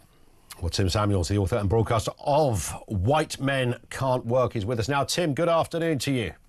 Hello, Ian. Good to see you. Nice to have you with us. I'm aware of your work for years and I've always respected what you've done. This morning, here's what happened. OK, I went to the gym. You don't get to look like this unless you look after yourself, all of that. Came home, thought, I know, I'll do myself a nice bit of sourdough bread, bit of toast, Sevenoaks after all. Nice little latte, sat down. I thought, I'm going to watch the first episode of your brilliant documentary, Tim. And I didn't really get around to even biting into the beautiful buttered sourdough. I was annoyed, I was shocked, I was in awe of what you'd put together as a journalist. I just thought, this isn't happening. This should be something that people talk about and you go, no, that's just an urban myth. That's not really happening. But the substance to what you've put together here is very real and it affects a lot of people. And of course, in this case, white men. Yeah, and I'm sorry for your indigestion. Sorry, yes, the sourdough is still there, by the way. I do apologise for that. Yeah, it's one of these phenomena which is there, but it's very hard to bring to light without being cancelled, called out, deemed as a kind of right-wing lunatic. When, journalistically, I've always been driven to try and expose discrimination or unfairness. And previously that's taken me to death row, it's taken me to expose anti-Islam feelings in Belfast. But the sentiment which I kept coming across when I was giving mental health talks particularly was a lot of guys feel like they're having a really hard time at the moment because they're men and they're terrified. They're walking around on eggshells. They know that they are one microaggression away from being sacked. And then a lot of companies have rolled out a program which sounds nice. We all want to stamp out racism and sexism, but the programs that have been rolled out, this DEI stuff, is actually very radical. It comes from a kind of very early 70s cultural form of Marxism, which very crudely divides the world into oppressed and oppressor, and there's no nuance. So if you are white and male, you're sort of double oppressor, and as a result of that, the programs which have been rolled out have been very sort of unnuanced. They, quotas have been imposed very radically. Meritocracy goes out the window. Whiteness training gets rolled out. And you might say, okay, things had to change, it's collateral damage. But when you then look at the data, which I've been doing with a Harvard professor, they don't work. We're spending globally $14 billion a year on DEI programs, and they don't make things better for women or people from minorities. Because, funny enough, when you accuse a load of blokes of being privileged racist, there's a backlash.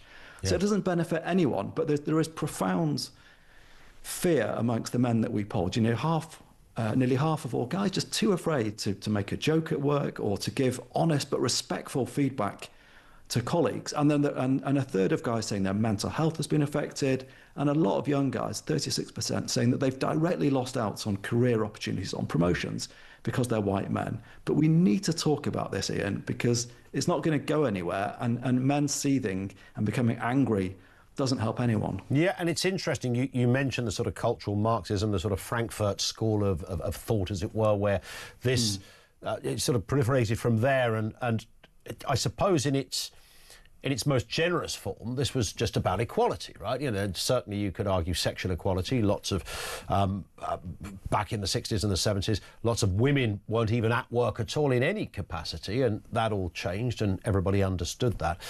But somewhere within this reasonable attempt to give everybody a fair crack at the whip, something happened, didn't it? Somebody came along and went, we can slot another kind of thinking into this that is not just about diversity and fairness, it's about something more. And you touched on it there, and you get this sort of intersectionality thing, don't you, as well, where your oppression points, as it were, or the argument that you're constructing becomes even more powerful. I mean, you might be female, but then you might be a non-white female, then you might be a non-white disabled female. I mean, the list goes on. Yeah, I mean, and you're absolutely right. It started predominantly in the 60s in a good place. It was JF Kennedy who brought the stuff in at a time when there was segregation, profound overt racism, Jim Crow laws in effect, sexism, and this all needed tackling. And it hasn't to say it's all died out. You know, there is existing racism and sexism that does need tackling. And the initial progress was, made lots of common sense, but it sort of lost its way in the 70s and disappeared off into these kind of quite radical academic departments. But then it sort of came back, and particularly post-George Floyd, companies were in such a panic that they had to do something and be seen to do something that they reached for DEI. And I don't think they quite realised what they were reaching for. I think they thought they were reaching for fairness and HR and, everyone be equal, but they weren't. They were reaching for something that was quite radical, where people like the NHS and police to this day, these organisations are still running whiteness training. And that whiteness training is very divisive and very controversial. It isn't, just a question of expanding fairness. And I think there's been a bit of a wake-up call now, because they realise that they've let into their company some very radical thinking, which ultimately has proved to be counterproductive. And if you're a bloke, you can't say anything about this without in many cases losing your careers or reputation. Well, indeed, I'm just aware that there'll be people listening to this going, oddly, we spoke to Andrew Gold yesterday, whose work you'll be familiar with, and we were talking about this very story and his own story as well, which kind of feeds into this point, which is that you must have taken it sounds terrible that I should suggest you took a risk. I mean, if you're a journalist, you should be able to make stuff about anything. But Andrew was aware, I'm sure you're aware, Tim, that there will be people, possibly, those that you've worked for very happily in the past, who will say, hang on a second, what's happened to Tim? He's gone a bit Farage. He's gone a bit, I don't know, further right. What's going on? And of course, it's that it sort of stifles and in some cases stops what is a really important and totally reasonable conversation. I mean, you're absolutely right. I've had a couple of messages from people who've not watched the documentaries, who have just seen social media posts saying, what's happened to you? And I try to head this off in the film, because we have a recurring therapist I go to, and I do say very clearly that I feel like I'm running into a minefield. Yep. It's probably not going to be great for my career, but I feel very strongly about this. I've been a sort of, an old school liberal. I believe in sort of fairness and free speech, letting people have their say. But this feels like a topic that you can't question. It's so dogmatic. And as a journalist, I look for discrimination. I look for waste of public money. That hasn't changed. But just because I'm focusing on this, I think there is a risk, and I am I am a little bit nervous about what the repercussions would be, even though I think this is really important. And I find myself very defensive as well, Ian. I keep having to say, I was once Race of the Media Journalist of the Year. I've worked to expose racism. I haven't changed, but what's been rolled out in these companies isn't something which I think is fit for purpose. And in many respects, it needs kind of voices like yours that advance these, for no other reason to at least debate some of these issues, because they are very real. And the DEI stuff, again, it was a point I made on the programme yesterday.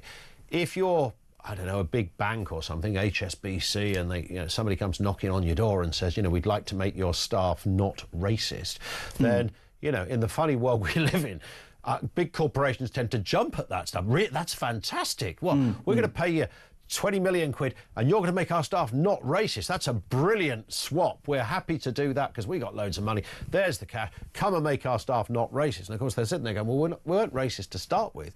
Well, you would say that because you're a white bloke. That's a bit of privilege in being able to even say that as a defence. So you end up in this weird kind of labyrinthine world of confusion and obfuscation and just nonsense, really, where people have just run with this, thinking they're doing a good thing, when in fact something else is going on. And there was one comment in your documentary that when one of the interviewers you were talking to said something on the lines of, you know, if someone's paycheck depends on racism, finding racism, then believe me, they will find racism.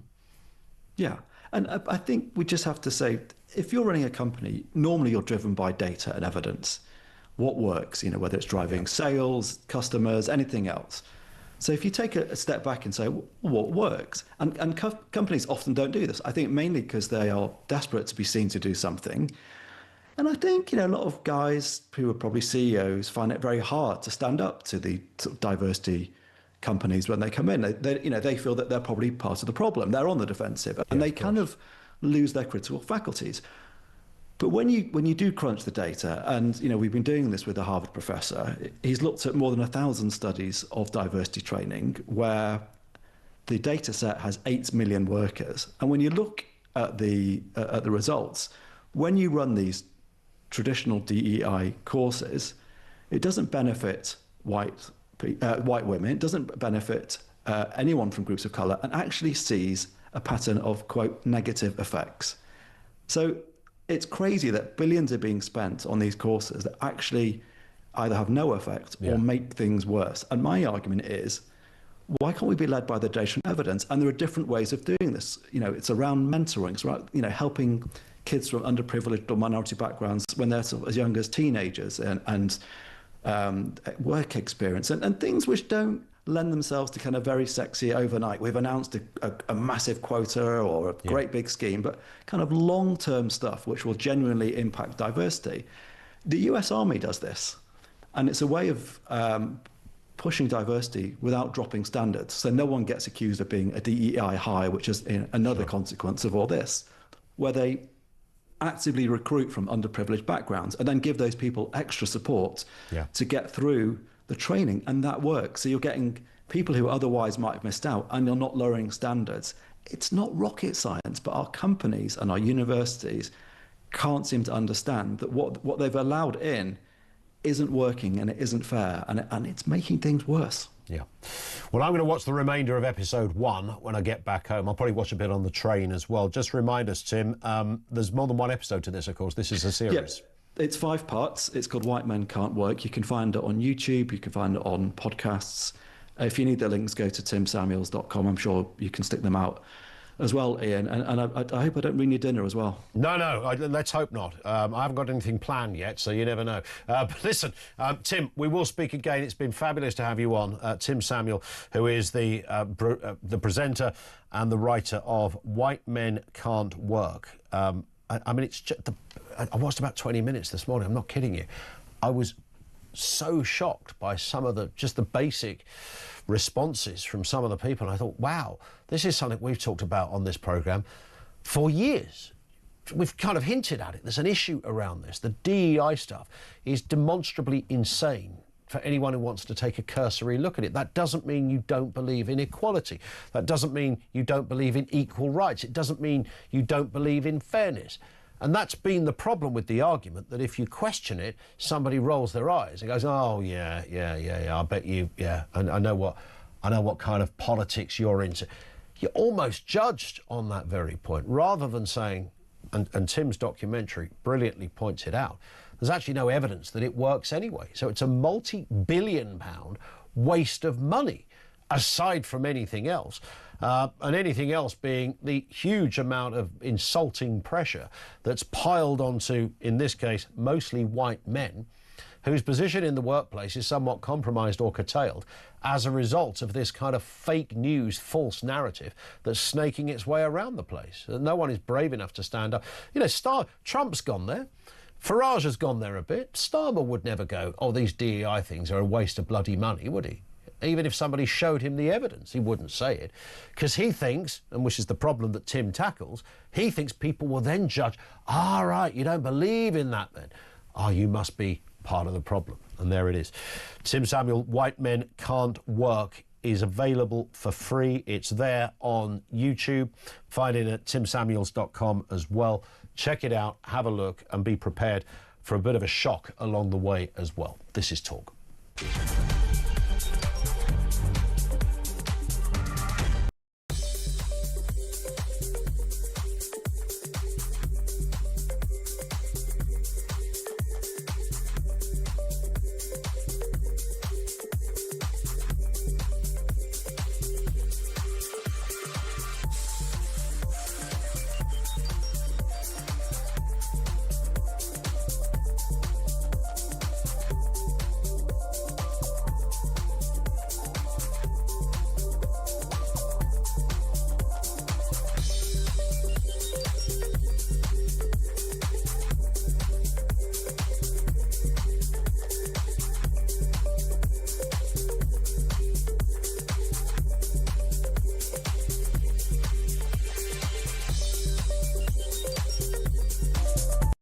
There is a north-south divide in the city, and as we, the Liberal Democrats, set out our policy platform, that's one of the things that we're going to try and bridge the gap between. You know, we need to win in the north of the city, not only because the north of the city deserve councillors that work hard for them, but because, you know, I think there was a statistic that if you get the bus from a southern part of the city to a northern part of the city, there's a certain road that you go down where your life expectancy drops by about 10 to 20 years.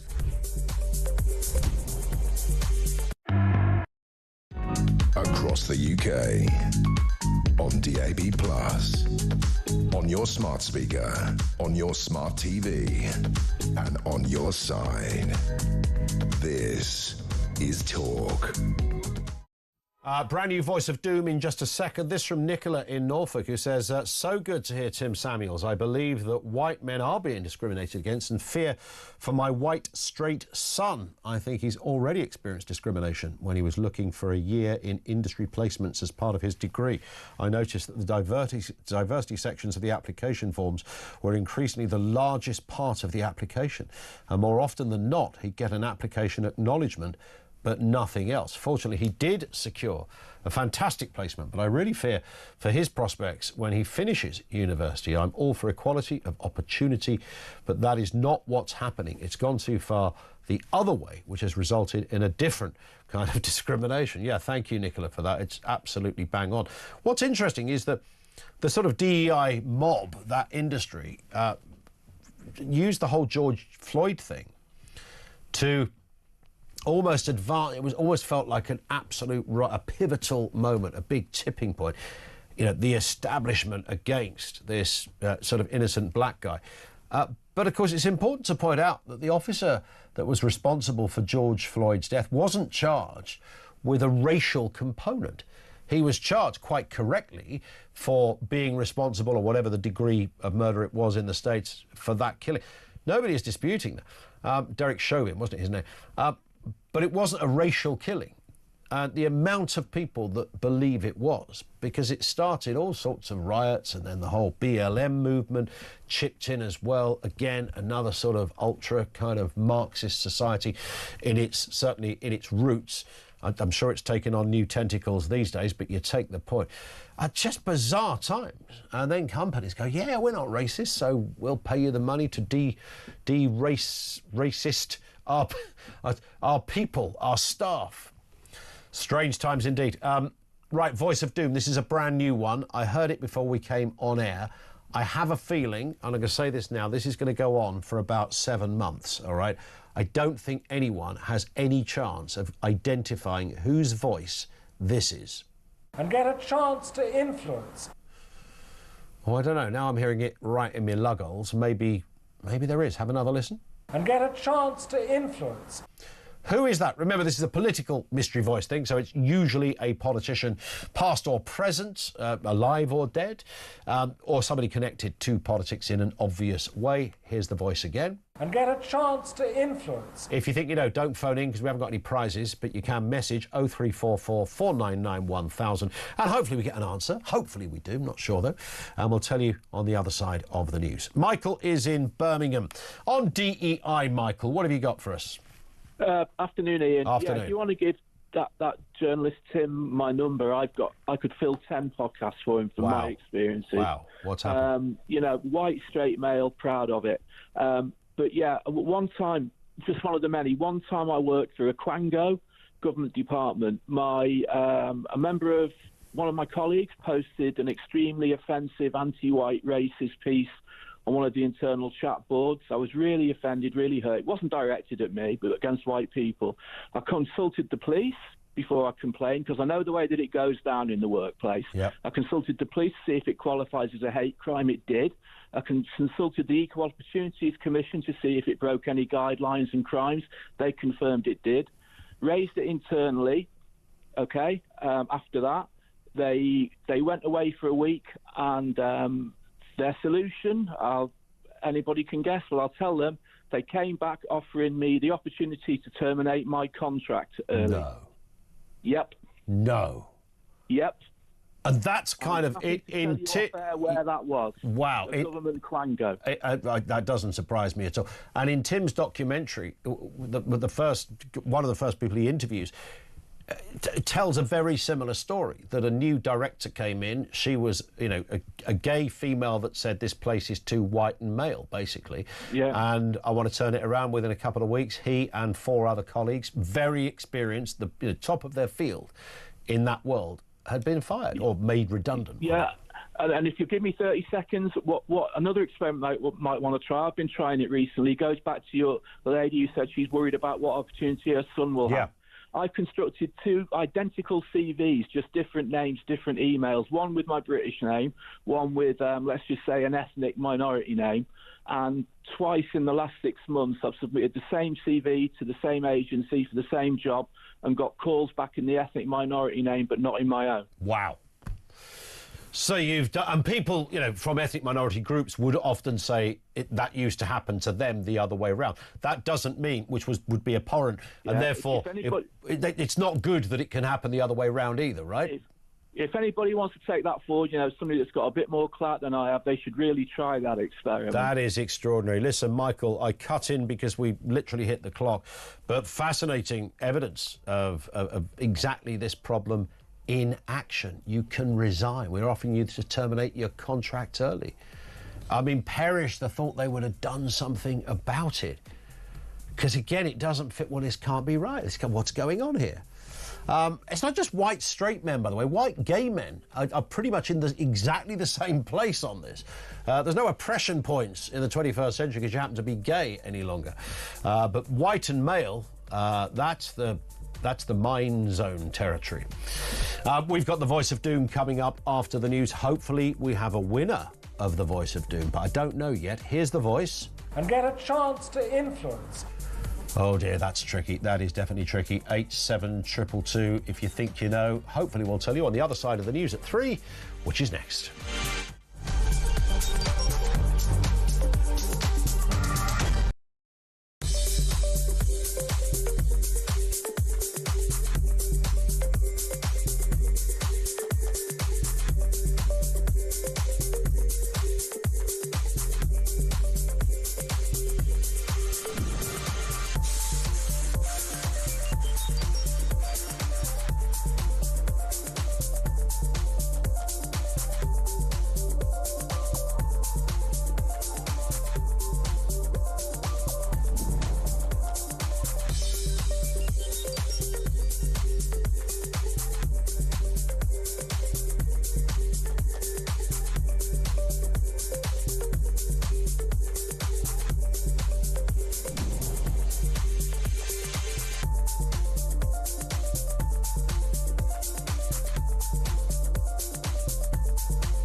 across the UK. On DAB+, on your smart speaker, on your smart TV, and on your side. This is Talk.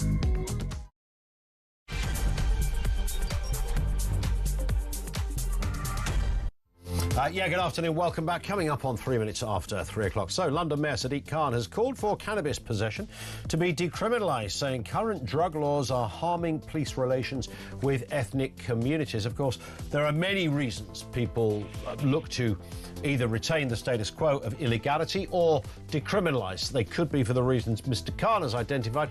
They could be for other reasons, in that just keeping it illegal just does not work. We'll look at that story in just a moment. Also this afternoon, 6 of Britain's top police chiefs have warned Keir Starmer he cannot deliver on crime cuts without serious investment. They also say his plan to release prisoners early could harm public safety and undermine trust in the justice system. No kidding. More on that as well.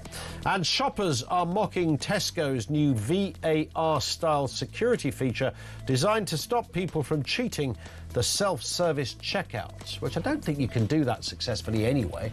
But they've got a new device in town. We'll tell you more in a couple of moments. Everything you need to know and all the breaking news right here on Talk 0344 499 1000. Ian in York says, I think you find that most casting and marketing agencies are dominated by white working middle-class, guilt-ridden virtue signallers who, because of these tendencies, have made the statistics about TV ads what they are. And so, yes, we WSH are now white, straight, what's WSH? What's that?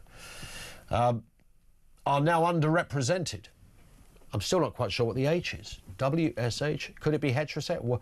White, straight, heterosexuals. Yeah. Is that male or female? And female. Nonetheless, I take your point, Ian. Thank you very much indeed for that. Voice of Doom, this is the voice we played you before the news. And get a chance to influence. Let's hear that again. And get a chance to influence. Who is that? These are some of the answers. Desmond Swain, no. Peter Mandelson, no. Giles Brandreth, it is not. Chris Eubank, Neil Kinnock, Paddy Ashdown, no. Jeremy Thorpe, no. Colin Moynihan, former sports minister, no, it's not. I said this is going to go on for 7 months.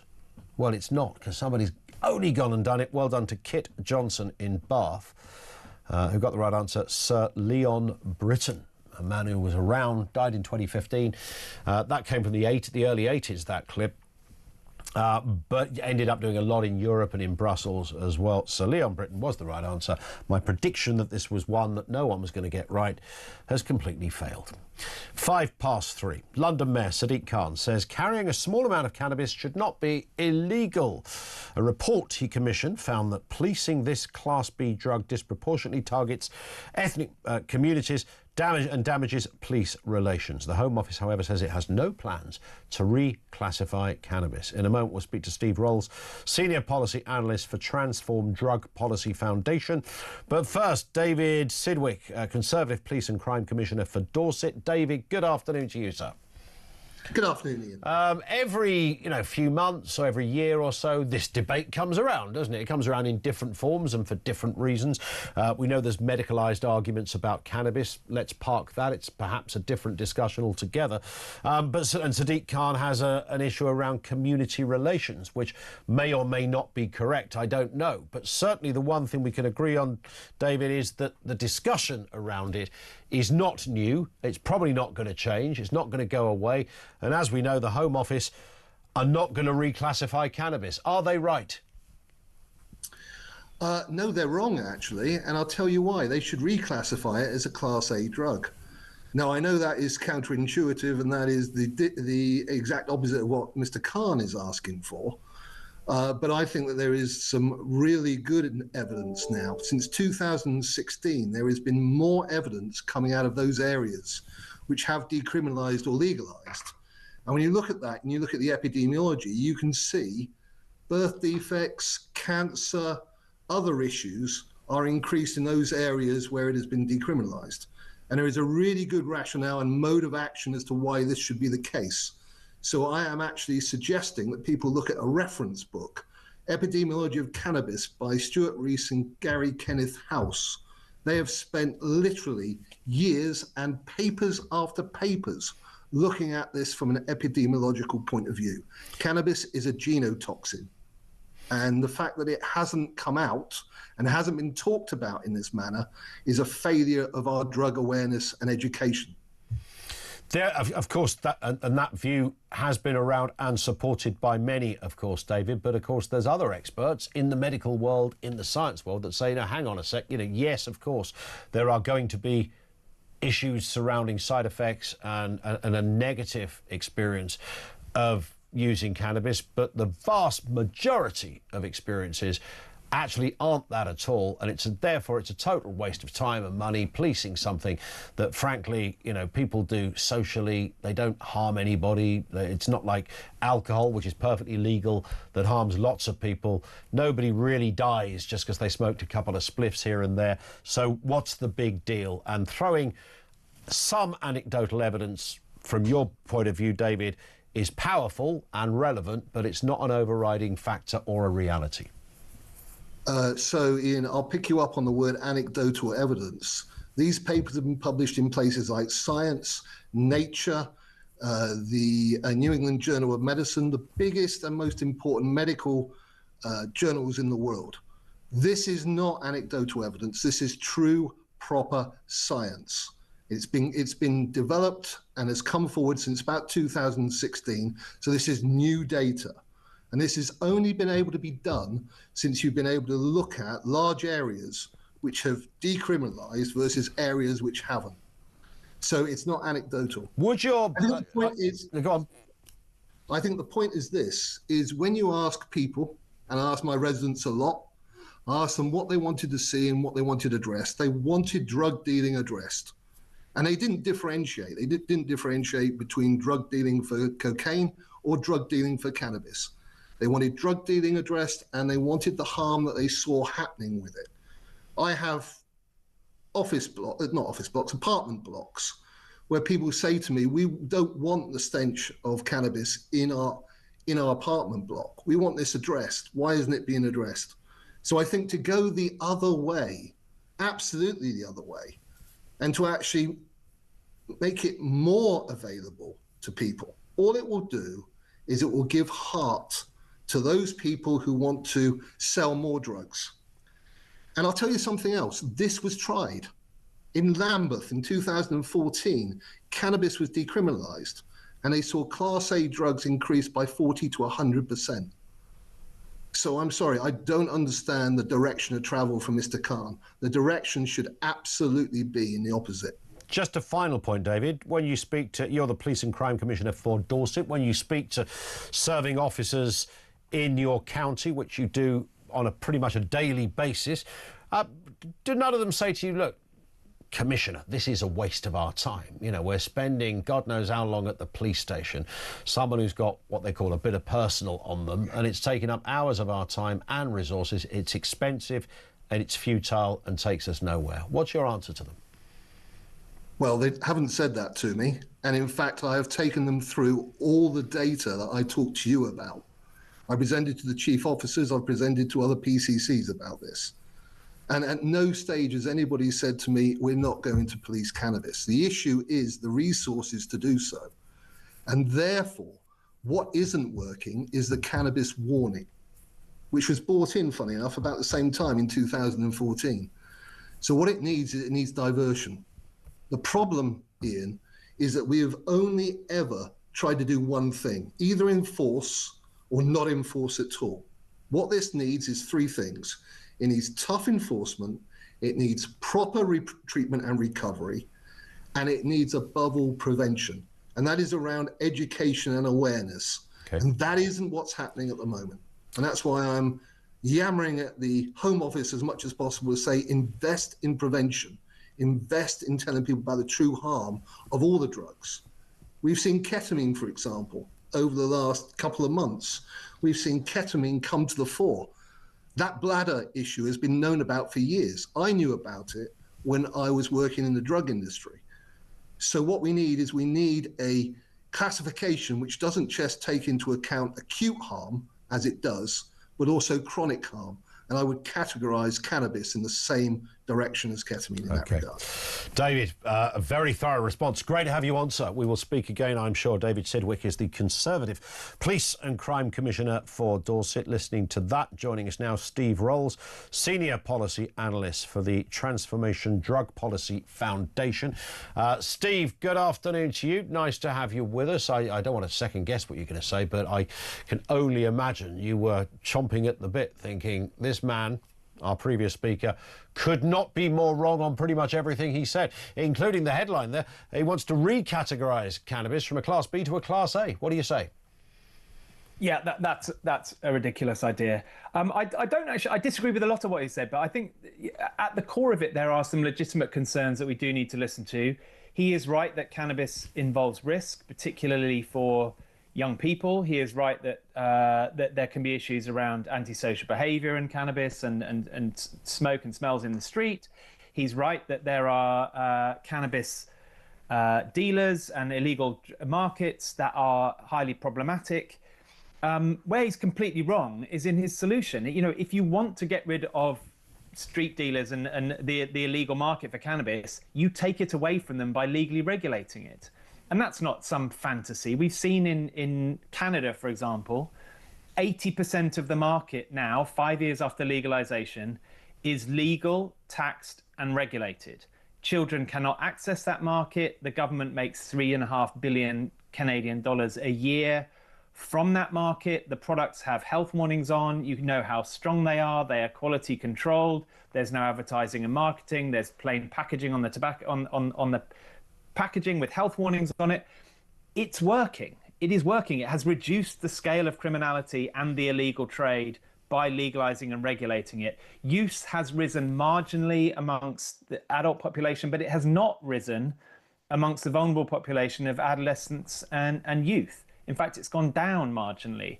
So I feel like I agree with some of the concerns that people like David are expressing, but I think the solutions are wrong. You know, why would we do more of the same when it's been such a catastrophic failure, not for years, but for decades, all the way back to 1971. Even before that, there was other drug legislation banning cannabis going back to the 1920s.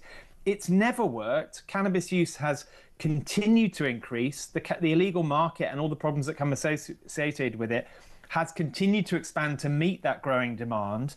Prohibition doesn't work. It's a failed policy paradigm on almost every metric. We need to try something else, and that is a evidence-based public health approach, not one based on punishing users and handing control of the market to organised crime groups. Some might say, Steve, and it's an obvious one, I'm sure you've heard this before, well, they don't have a cannabis problem in Dubai or Singapore because they have found a way to deal with it. Well, they keep executing cannabis traffickers in Singapore, which suggests that there is cannabis going on in Singapore, and by all accounts there is. And there's no government measurement of how much cannabis use there is. So this idea that cannabis has been eradicated, clearly it hasn't, because they keep arresting and executing cannabis dealers. So something where you can go into a shop and buy 2 ounces of cannabis in Colorado in the US, 2 ounces, that would get you the death penalty in Singapore, literally hung until you are dead. And it's not getting rid of cannabis from Singapore. And obviously it's barbaric and illegal under international law and hideous on multiple other fronts as well. So the idea that we should somehow look to some ghastly authoritarian, death penalty state for inspiration, I think is tragically mistaken. I'm not suggesting you're doing that, but I'm merely just throwing that argument. There certainly are people who do. Well, I guess Saudi, they cut people's heads off, Indeed. with a sword in a public square. Yeah, so for cattle rustling or something bizarre like that. Yeah, they crucify people for sorcery. I'm not going to take any lessons from that. Absolutely. Nothing wrong with a bit of sorcery, by the way. But listen, you're right. In terms of the evidence that prohibition doesn't work is clearly there. But then I suppose the counter, I guess, Steve, to that is, well, what do we want to do then as a world, as a civilised world? Because we might as well apply that argument to all drugs, not just cannabis, which I'm sure you would arguably concur with. And therefore, we're saying the world, will be a better place with more people partaking in drug use. No, but there's more people partaking in drug use under prohibition. The number of people, both in absolute numbers and in percentage terms, globally and domestically, who are using drugs has risen pretty steadily for generations now, despite the billions, trillions spent on prohibition and punishment and enforcement and prisons. And, 20% of the global prison population is drug offences. More than 2 million people are in prison for drug offences. Has that stopped the drugs market? No. Does executing people for drug dealing stop the drug market? No. It's so profitable and there is such a huge demand that the illegal market will always find a way. So we have an option. We can either continue with the status quo and allow the illegal drug market to be controlled by violent cartels, unregulated dealers, criminal profiteers of one sort or another, or we can take that market into the ambit of the state and responsible public health agencies and regulate it in ways that can help reduce the harm that it causes both to users and to the wider community. What we absolutely have to be clear about, there is no third option in which that market disappears, magically disappears just because David Sidgwick or some other drug enforcer thinks that if we just did it a bit harder, somehow we would magically disappear it. It's not true. They execute people in Iran and China and Singapore, and there's still tons of drugs there. Methamphetamine use is higher in Malaysia than almost anywhere in the world, and they execute people. Well, they don't anymore, actually, they've just stopped. But for years, they've been executing people for methamphetamine. So there's no evidence that harsher enforcement reduces use to any significant degree, or that lessening penalties somehow leads to some explosion in use. The drivers of drug use are social, cultural, and economic. They're not to do with primarily with policy. And legalizing drugs doesn't mean that you have more drugs or more availability of drugs. It means that the government controls that availability rather than organized crime groups. That is the difference. There's more than one way to do it when we get there. And obviously it has to be done well. It could be done well or badly. You could have over-commercialized systems like we have in some US states. You could have over-controlled systems like arguably we do in places like Uruguay, where they have a state monopoly and you can only buy cannabis from certain licensed pharmacies. It's probably too restrictive.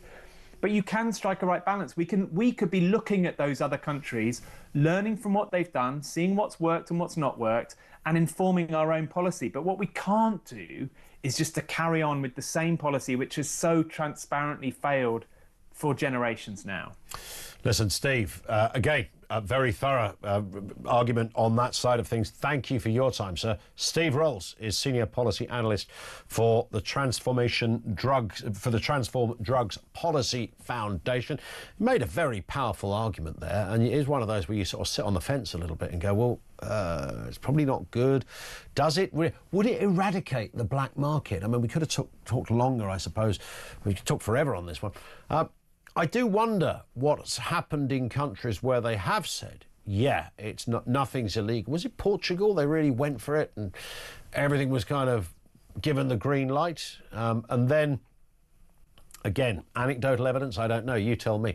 The place became an absolute pit of junkies who were increasing in number by the day almost. More people took it up, didn't solve the problem, but the black market didn't go away either, much in the same way as the black alcohol market or the same illicit market for cigarettes doesn't go away. The same thing would happen. Thoughts on that? 0344 499 1000. Bit of breaking news in the last few minutes. Sussex police officers PC Stephen Smith and PC Rachel Komoto. This was the couple who parva sprayed and tasered a 92-year-old amputee in a care home, have just been found not guilty at Southwark Crown Court of assault occasioning actual bodily harm. Those two officers, you would have seen, did the rounds on socials.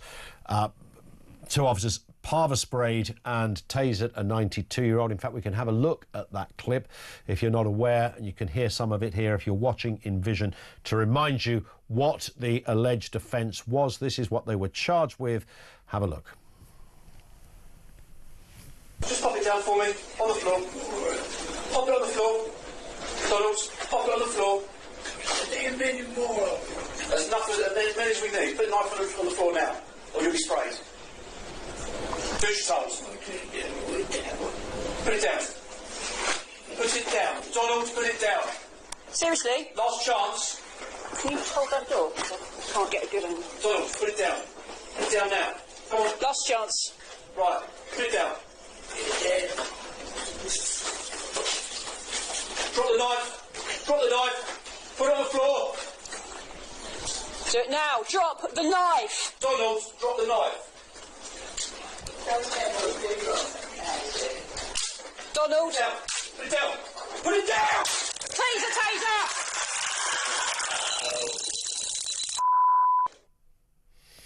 Well, it was very disturbing footage to watch. And I think a lot of people made their mind up on seeing that, what the result of this case might be. Like all cases, there are technicalities and stuff you don't necessarily get to hear just by looking at an isolated clip. And those two officers that you saw and heard in that clip, PC Stephen Smith, PC Rachel Komoto, have been found not guilty at Southwark Crown Court for assault occasioning actual bodily harm. I'm sure more on that story with Peter Cardwell throughout Drive this afternoon as well. 23 minutes after 3, this is Talk.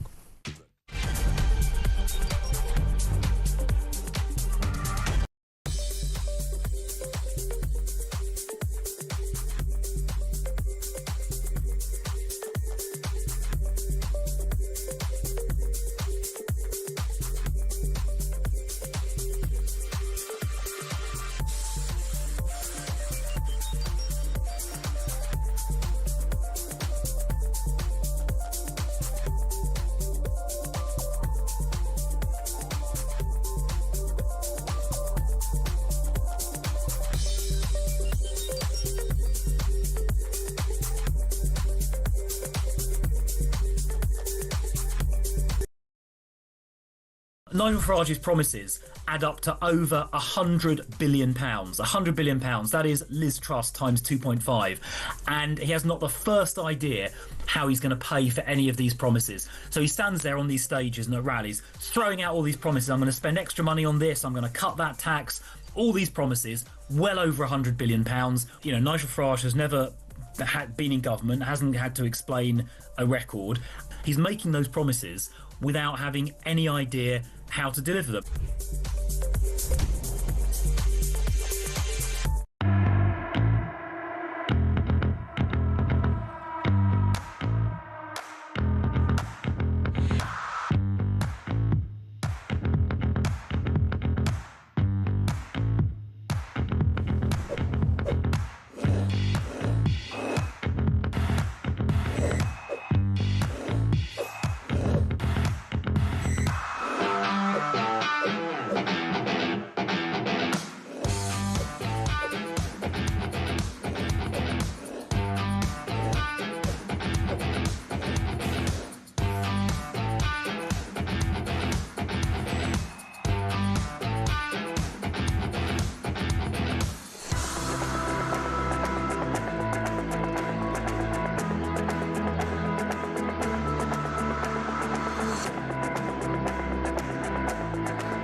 Across the UK, on DAB+, on your smart speaker, on your smart TV, and on your side. This is Talk. Craig in Lincoln says, Ian, really enjoyed the section with Tim Samuels. Thought I'd look it up on YouTube. Interestingly, as you start typing the title in, it doesn't come up and you have to put the whole title in and then press search. Is this something YouTube are censoring on the sly? Yeah, because like usually they're at the top of their game, aren't they? Organised like you only have to put almost like one letter in and it comes up, bang, you go, wow, that's good. Unless it's just gathering momentum and learning the algorithm. I don't know how it works, but I take the point. But I do urge you to look it up on YouTube. It's just an extraordinary documentary, and speaks to some really interesting characters within that area of DEI discrimination. It's called White Men Can't Work. Subscribe as well to Tim's channel, but just have a look at it. There's 5 episodes. This is the first one that is out there now. Lash says, I've said for years, legalise it. Talking about cannabis here. We need to take the money out of the drugs gangs. We drive our most vulnerable drug-addicted people into the hands of organised criminals who rob, burgle and prostitute themselves to buy their filth. We need to drive them into supported, caring structure that curbs the problem and reduces all the associated low-level criminality. Let's go to Aaron in Peterborough on this very subject. Aaron, afternoon to you. How you doing, Ian? All right. Very good, thanks. Yeah, what are your thoughts? Brilliant. I'd first like to say, it depends what you define as a drug. I personally define anything man-made as a drug. Mm-hmm. So that would be paracetamol. And we all know you can't buy 2 packets in your local shop. I got pinged. I had to be checked on the self-service checkout for 1 packet of paracetamol. Yes, exactly. This is my point. Man-made drugs are dangerous. Doesn't matter what it is. I'm a terminal cancer. I had terminal cancer. I have been given chemotherapy, radiotherapy, and nuclear medicine. Now, I was told by specialists, do not quit cannabis. Do not quit weed. I call it weed. I smoke. You've cut out. No, and so did you, Aaron, for a second, but you're back now. I was just saying, I'm a terminal cancer patient, and I had chemotherapy, radiotherapy, and nuclear medicine, and I was told by oncology specialists, do not quit weed. Do not quit. They don't understand why I'm alive.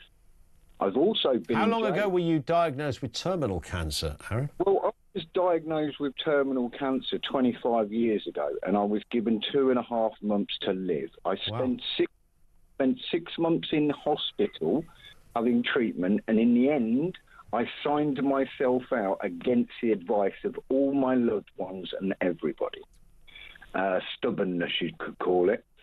I then. You've cut out again. No, I could hear you loud and clear if you could still hear us. Are you saying then that cannabis solved your cancer? Yes, it did, 100%. And I don't do that lefty CBD rubbish. I do full-on weed with THC in, and because I smoked weed before I got cancer. So you actually smoke it, right? Yeah, I've got one on now. Okay. It doesn't make people. I've smoked it for 40 years now. I smoked it before I got cancer, and I used cancer as an excuse to smoke it afterwards. And it's interesting, an oncologist said to you, don't stop smoking. I've had oncologists, doctors and specialists say to me in, very stern words that I can't repeat on air, for God's sake, don't quit. We don't understand. This was as they realised that you weren't getting worse, yeah? Oh, I'm totally free. I'm totally free. I had testicular cancer spread throughout my body, lungs, liver, intestine, stomach, kidney. I was told I had 2.5 months to live, if I'm lucky. And I signed myself out after 6 months of being in hospital. 4 years went past of me not seeing anybody at all, because the hospital scared me after that. What would you say to people, though, Aaron, that would say, it's a very powerful story, but equally there are always very rare cases of somebody who gets a diagnosis like that and pulls through somehow? Nobody can quite explain it. It just statistically happens. There is, but I will always say one thing. When cancer is in remission, it's basically asleep and it's dormant in your body still. It doesn't show up on my bloods or anything, on x-rays or anything. It's like I never had it. Wow. It's incredible. Now, I will say, the point on what you define as a drug, cannabis is just like a sun-dried tomato. You take it off the plant like a tomato and you dry it in the sun. Now, you allow CBD legal in this country. You cut out again. Yeah, you nearly cut out there. Listen, Aaron, just because the line is playing up a little bit, 99% of what you wanted to say was said there, and it's a very powerful call. Goodness me. Thank you, Aaron in Peterborough. That's his story. Wow. Terminal cancer, no terminal cancer. He puts that down to smoking, his words, weed. Your thoughts or experiences, more to come. 0344 499 1000. This is Talk.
Across the UK, on DAB+, on your smart speaker, on your smart TV, and on your side. This is Talk. And this one from Jane in Suffolk, who says, afternoon, Ian, listening to both sides of the argument regarding the use of marijuana, I'm no expert, but does not drug use lead to crime? I would rather walk the streets of Dubai safely, knowing there is a serious punishment for its use, than the streets of London, where drug-driven gangs roam the streets. And that's a powerful point as well, isn't it? I know that those that are advocating a complete decriminalisation, legalisation, being able to buy it legally in shops and chemists or wherever, say what those concerns are sort of unfounded en masse. They are anecdotal, but they're unfounded. That seems to be the argument around it, that most people who smoke it, there is no crime. In their life, there will always be people who would try to still sell it, and there might be criminality attached to it, but that's not going to go away. That seems to be what they might say to what I thought Jane brilliantly said. 0344 499 1000. And this one came in from...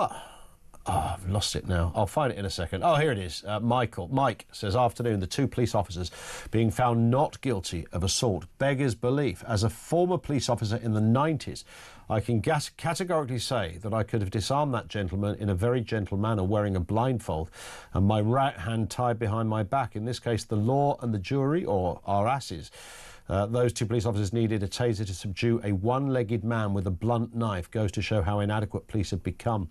There will be that view. The only thing I added to that, Mike, as you would have heard, is were there other circumstances that we were not really... I know when I made the same point, Mike. I thought, hang on, I think I could take that knife off him. I reckon I could. Are there things we didn't know about the gentleman's capabilities with it? I don't know, but that's the result out of Southwark Crown Court in the last hour. The officers found not guilty.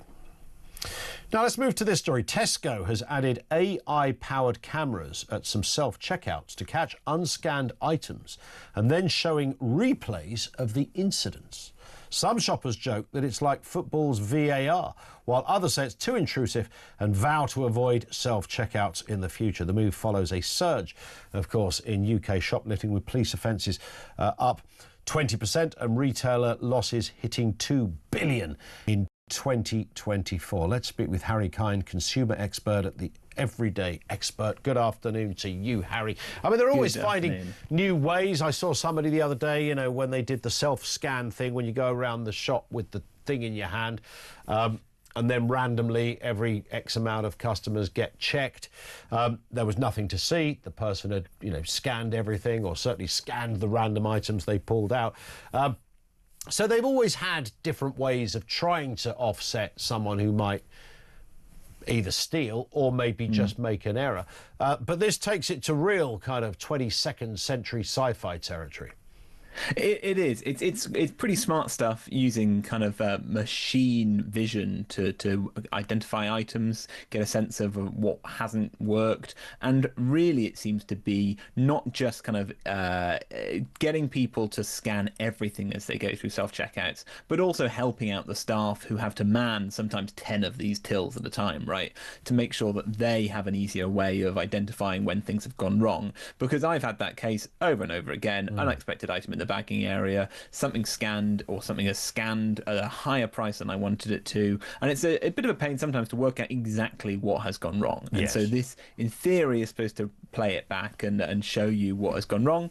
And this is something that's been trialled at Tesco for about 3 months now, but it has been in place in Australia at their Woolies for over 3 years. Wow. And actually it's I hadn't even heard about it until this story came up. So it has been in use, and they claim that they go through the steps to make sure that there's privacy concerns are kind of all checked out, but it's still a little bit odd to see the top of your head while scanning some vegetables. Yeah, indeed. Not what you thought your day was going to pan out like when you went shopping, I suppose. But and I guess people will say, well, it's just the evolution of technology. That's what they do.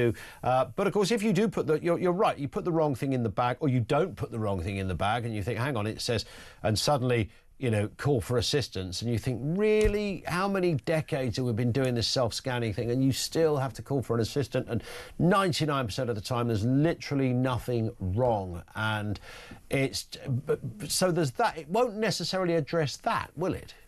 It won't, and the development of this technology I find really interesting, because the self-checkout has really kind of looked pretty similar for the last 20-something years, really.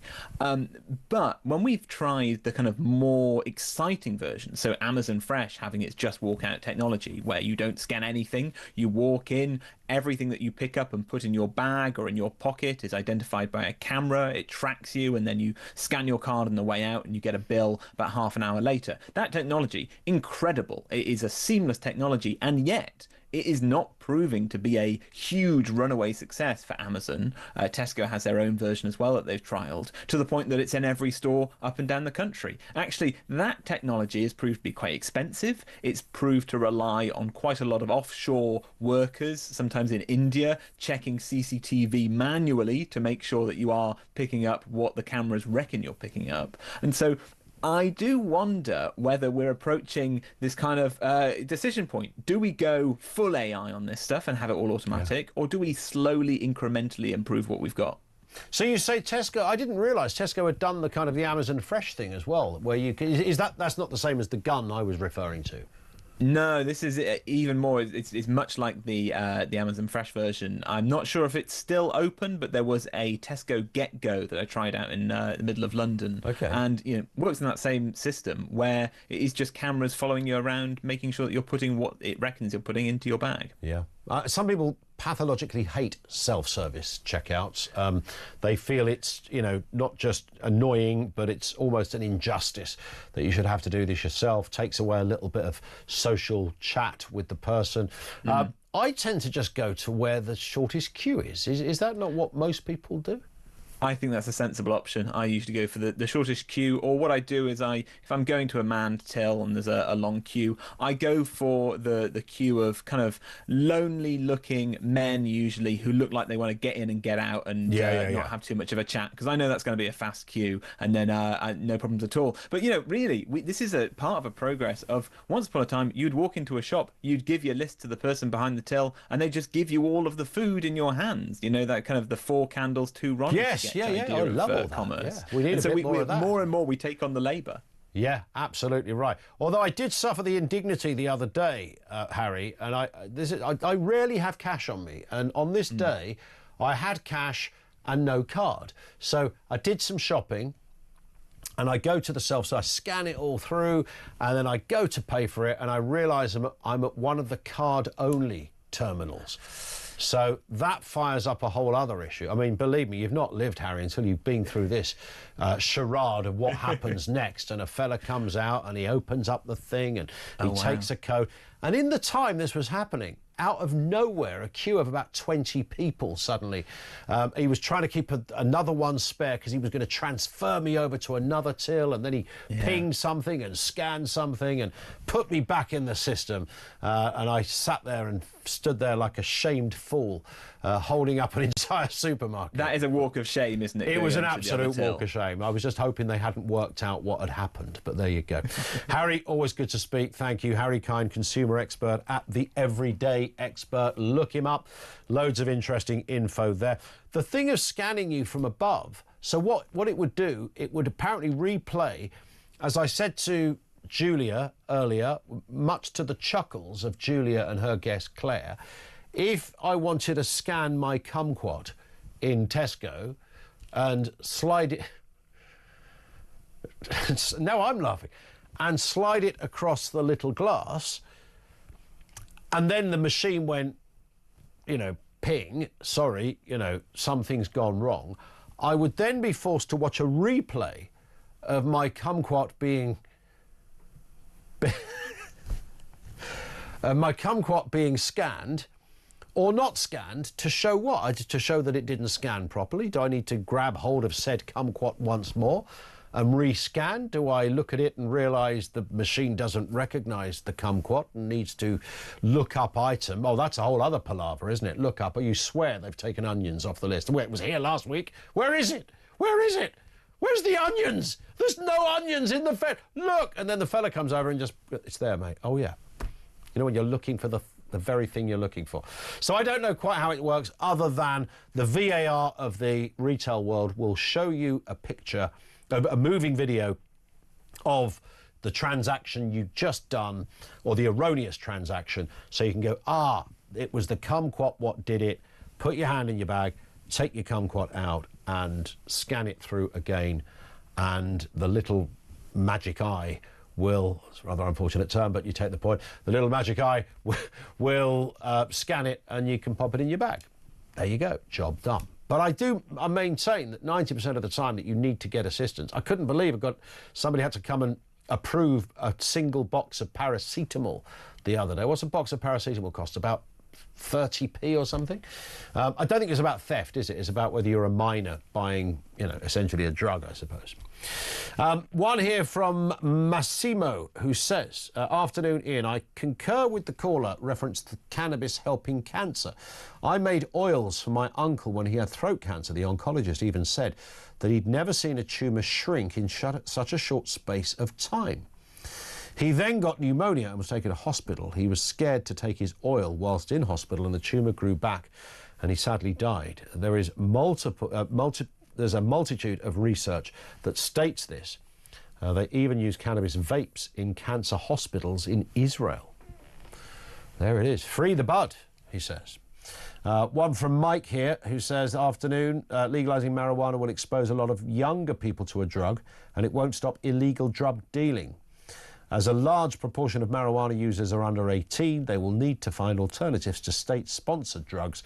It's also a gateway drug to other substances that are far worse. Again, it won't stop illegal drug dealing. Your guest really does have no idea as he promotes legalised drug use. Well, right, there's going to be drug dealers who undercut what the official price is, right? Surely. There's also going to be drug dealers who sell a different strength of the drug than what you can buy in the shops, etc. If you were selling something like cocaine, it's not going to be pure cocaine. It's going to be somehow cut with something to dilute its potency. Well, if your dealer up the road can sell you something that's a bit more lively, then you're going to go for him for your marching powder, I would assume. And again, when people say it's not a gateway drug, I think, well, it probably isn't for a lot of people. I genuinely believe that. You know, some people say that smoking is a gateway to drinking, oddly, that it's all mixed up in the same psychological part of your brain. But there will be people who do use it as a gateway drug. When somebody says, did that make you feel good? Well, have you ever tried this? Because this will really make you feel good. And the thing is, as many drug addicts will attest, they work. The drugs work. They make you, they actually make you feel what they're meant to do. They work, and that's the horror of it. It's just that long term, the misery that ensues and the expense, as well as all the other issues that go with it, outweigh the fact that you get your temporary hit, whether you're smoking, sniffing, injecting, or whatever the heck you're trying to do. 0344 499 1000. More coming up from you next on Talk.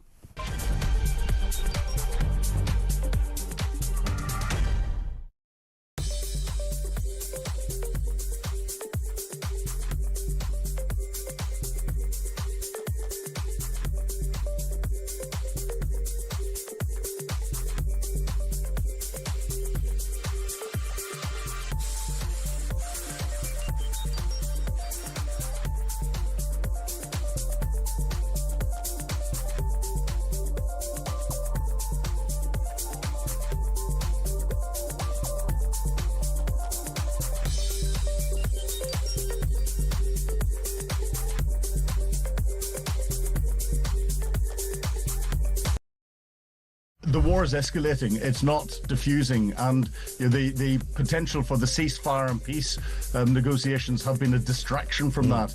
Putin is making his position very clear indeed. Yeah, he really is. And so, has the kind of peace plan just fallen by the wayside? Is that the end of it? I don't think it's the end of it. Both sides are still talking-ish.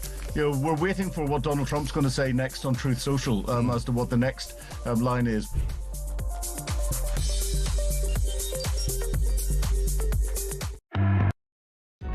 Across the UK, on DAB+, on your smart speaker, on your smart TV, and on your side.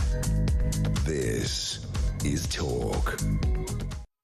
Oh dear. It's coming up on 10 to 4. This is from Craig in Lincoln.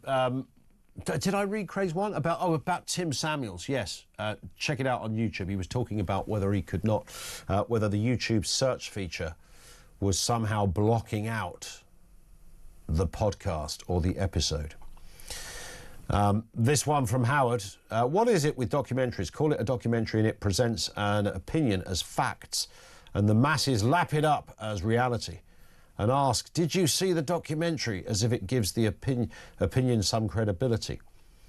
Well, it kind of went, documentaries, when they used to be presented by Alan Wicker or Louis Theroux, spanning a couple of different genres there, were different, but now you sort of just get Bradley Walsh and his son to go on a bike or a camper van. Very good, by the way, but I wouldn't call that a documentary as such. That's something else. When they started to get comedians to host documentaries, with the theory being that it made documentary more accessible, and there is an argument, a big argument in the media world about what constitutes a documentary and what doesn't. Let's go to your calls. David's in Coventry. How are you doing, David? Pretty well, thanks, Ian. Good. What are your thoughts? I was your gentleman on a short while ago talking about legalising drugs and so on and so forth, and his argument basically boiled down to the what he believed to be the fact that you can't stop drug dealing, so you might as well give up. Yeah. I would call him one. I like to call his approach the approach of the give up brigade. But let's follow his argument through to its logical conclusion. Yeah. We can't stop drug dealing, so we should legalise it. To the best of my knowledge, mankind has never succeeded in stopping murder, manslaughter, rape, paedophiles, and so far it does not look like we ever will. So presumably this gentleman would argue that we should do away with any law that... Based on the fact that it doesn't stop it happening. That's a very good point. So laws are there for more than one reason, I guess, is the upshot, right? For sure. They are there to try to encourage people not to behave in that fashion. Ultimately, they're there to punish people after they have committed an offence. But quite frankly, we have given up on a number of laws. After a few weeks ago, where that poor bloke was released after 38 years for a crime he didn't commit. Yeah. I am on dodgy ground here, but I am a supporter of the death penalty when there is no doubt. So the people that murdered Lee Rigby. Yeah. Yes, when you have an admission, and where we are today is very different to where we were in the 1960s, 70s, and 80s, where a lot of these people, when they were sentenced and languishing. Today, with somebody once said to me, if you get three different independent types of DNA evidence, and then you are pretty much in the department of being absolutely factually correct that somebody is guilty. Well, there is an argument. I heard it on the radio a few years ago that people argue that the death penalty has not reduced murder. And this guy was a medic, and he came on and he said, actually, if we applied the same medical treatment to victims of violent crime today as we did 40 years ago when the death penalty was done away with, then the murder rate would have gone up 4 or 5-fold. Wow. It's only because we have paramedics. I joined the fire service in 1972.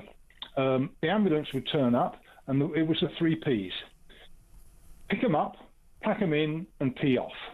And they took the injured person to the hospital. If the person was still alive when they got to the hospital, that was a bonus. Yeah. And then that's no disrespect, but the ambulance crews were trained in first aid.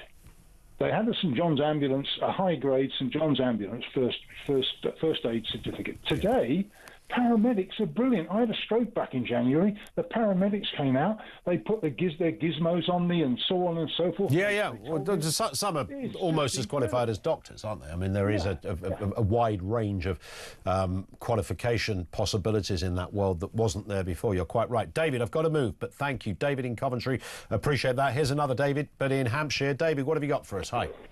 Hello, Ian. Yeah, regards the how to solve the problem with what's going on in our country. Yeah. Can I just make a suggestion that you get how do I put it? You need a modern day Oliver Cromwell to march into Parliament. Yep. Arrest them, kick them all out, and bang them up in the Tower of London and start from fresh. Got it. Somebody with a freedom of speech behind everything. Forget, just start from afresh, and because what you've got in there now is just worthless. Both sides. You need a complete start. What's that word? When you set something back to its factory settings. Factory settings. Yes. Well, that's what I think anyway. And as for knife crime. When I was a young lad, I was in the Boy Scouts, and we all had a sheath knife. Yeah. I don't know if you remember that. Yeah, I had one as well. Yeah, there you go. I used to get them for Christmas. It was amazing. I'd say, wow, it's another knife. Yes, right. Look at the blade. I could slaughter a herd of sheep with this thing if I wanted to, but never occurred to me, David. Oh, exactly. But no, this is it. You didn't go round stabbing each other with it. Do you remember also, David, the only safety advice was about not cutting your own fingers. Exactly. Nobody really needed to tell you not to stab someone because you would never want to stab someone. Absolutely. So if you look at that scenario and every other thing, when there was a thing called discipline about and everybody knew where they stood, unfortunately, and I don't want to sound racist, but you cannot mix cultures. You cannot mix cultures. When you say mix, do you mean you can live side by side, but you'll never be in agreement on certain fundamental things, or what? Yeah. Well, how can I put it? I don't know. You've got a Liverpool supporter. It's like asking a Liverpool supporter to start supporting Everton, or a Southampton supporter to start supporting Portsmouth. You just can't do it. It's just all this diversity. Even in our own culture. That's what we do. I mean, when it comes to an England game, everybody's on the same side. Well, that's quite funny, that, isn't it? Really. It is. It's crazy. It's crazy. Yeah, absolutely. Yeah. But no, I mean, I've spoken to you before, Ian, about something, and the whole country is just... We need a factory. You see, I like that term. I've got to leave it there, David, because we've hit the clock and Cardwell's coming in. But it's a good way to phrase it. We said at the beginning, what do? Go back to basics. Call it that. Call it a factory reset. What do we need to uninvent to get us on the straight and narrow? Is social media the thing that sent us all crazy, or were we already crazy, but we were harbouring it? We had no outlet for it in that respect. I know lots of people have sort of written books about, what came first, the kind of madness, the irrationality, the hatred, the bonkersness, all of that.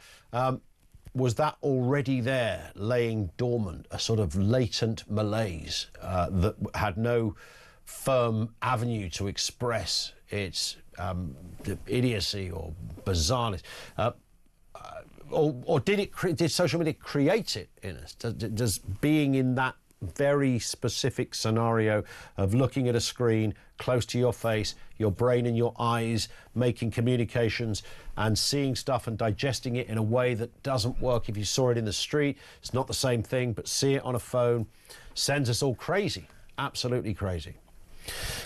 Peter Cardwell is here after the news. Here's a question. Yes. Hello. Have you ever had a kumquat? I beg your pardon? Have you ever had a kumquat? Not to my knowledge. Okay. No, neither have I. What is it? It's like what a is little that? fruit. It's like a... Right. Apparently like a little orange or something. Okay. Faith's had one, said it was okay. She wasn't really sold on it, but then it takes an awful lot to put a smile on Faith's face, doesn't it? Let's be honest. Did she get it in the Garden of Eden? She was... There is that. So, yeah, we were talking about because of Tesco doing their new swiping self-service tills. Right, okay, yes. Which has got a new device on it that will replay you the thing you've just done on the screen in front of you. Okay. So if you fail to swipe your kumquat, it will show you an image of your kumquat-based failure. Right, to everyone, and presumably on a large screen. So I think the fella in the TV department whips failure. out his 52-incher. Oh, this is not getting any better, is it? It's not, really. And plugs it in so everybody can see your kumquat crimes. As he's plugged in his 52-incher. I mean, oh dear. You see, David Bull was here the other day. I'd expect that kind of stuff from him, not from I you. was asking a serious question. Were you? It was a serious question. Right. It never occurred to me. The double entendre, cheeky bass, seaside postcard type connotations of the word kumquat. I go more for single entendre, to be honest. Yeah. So, yes.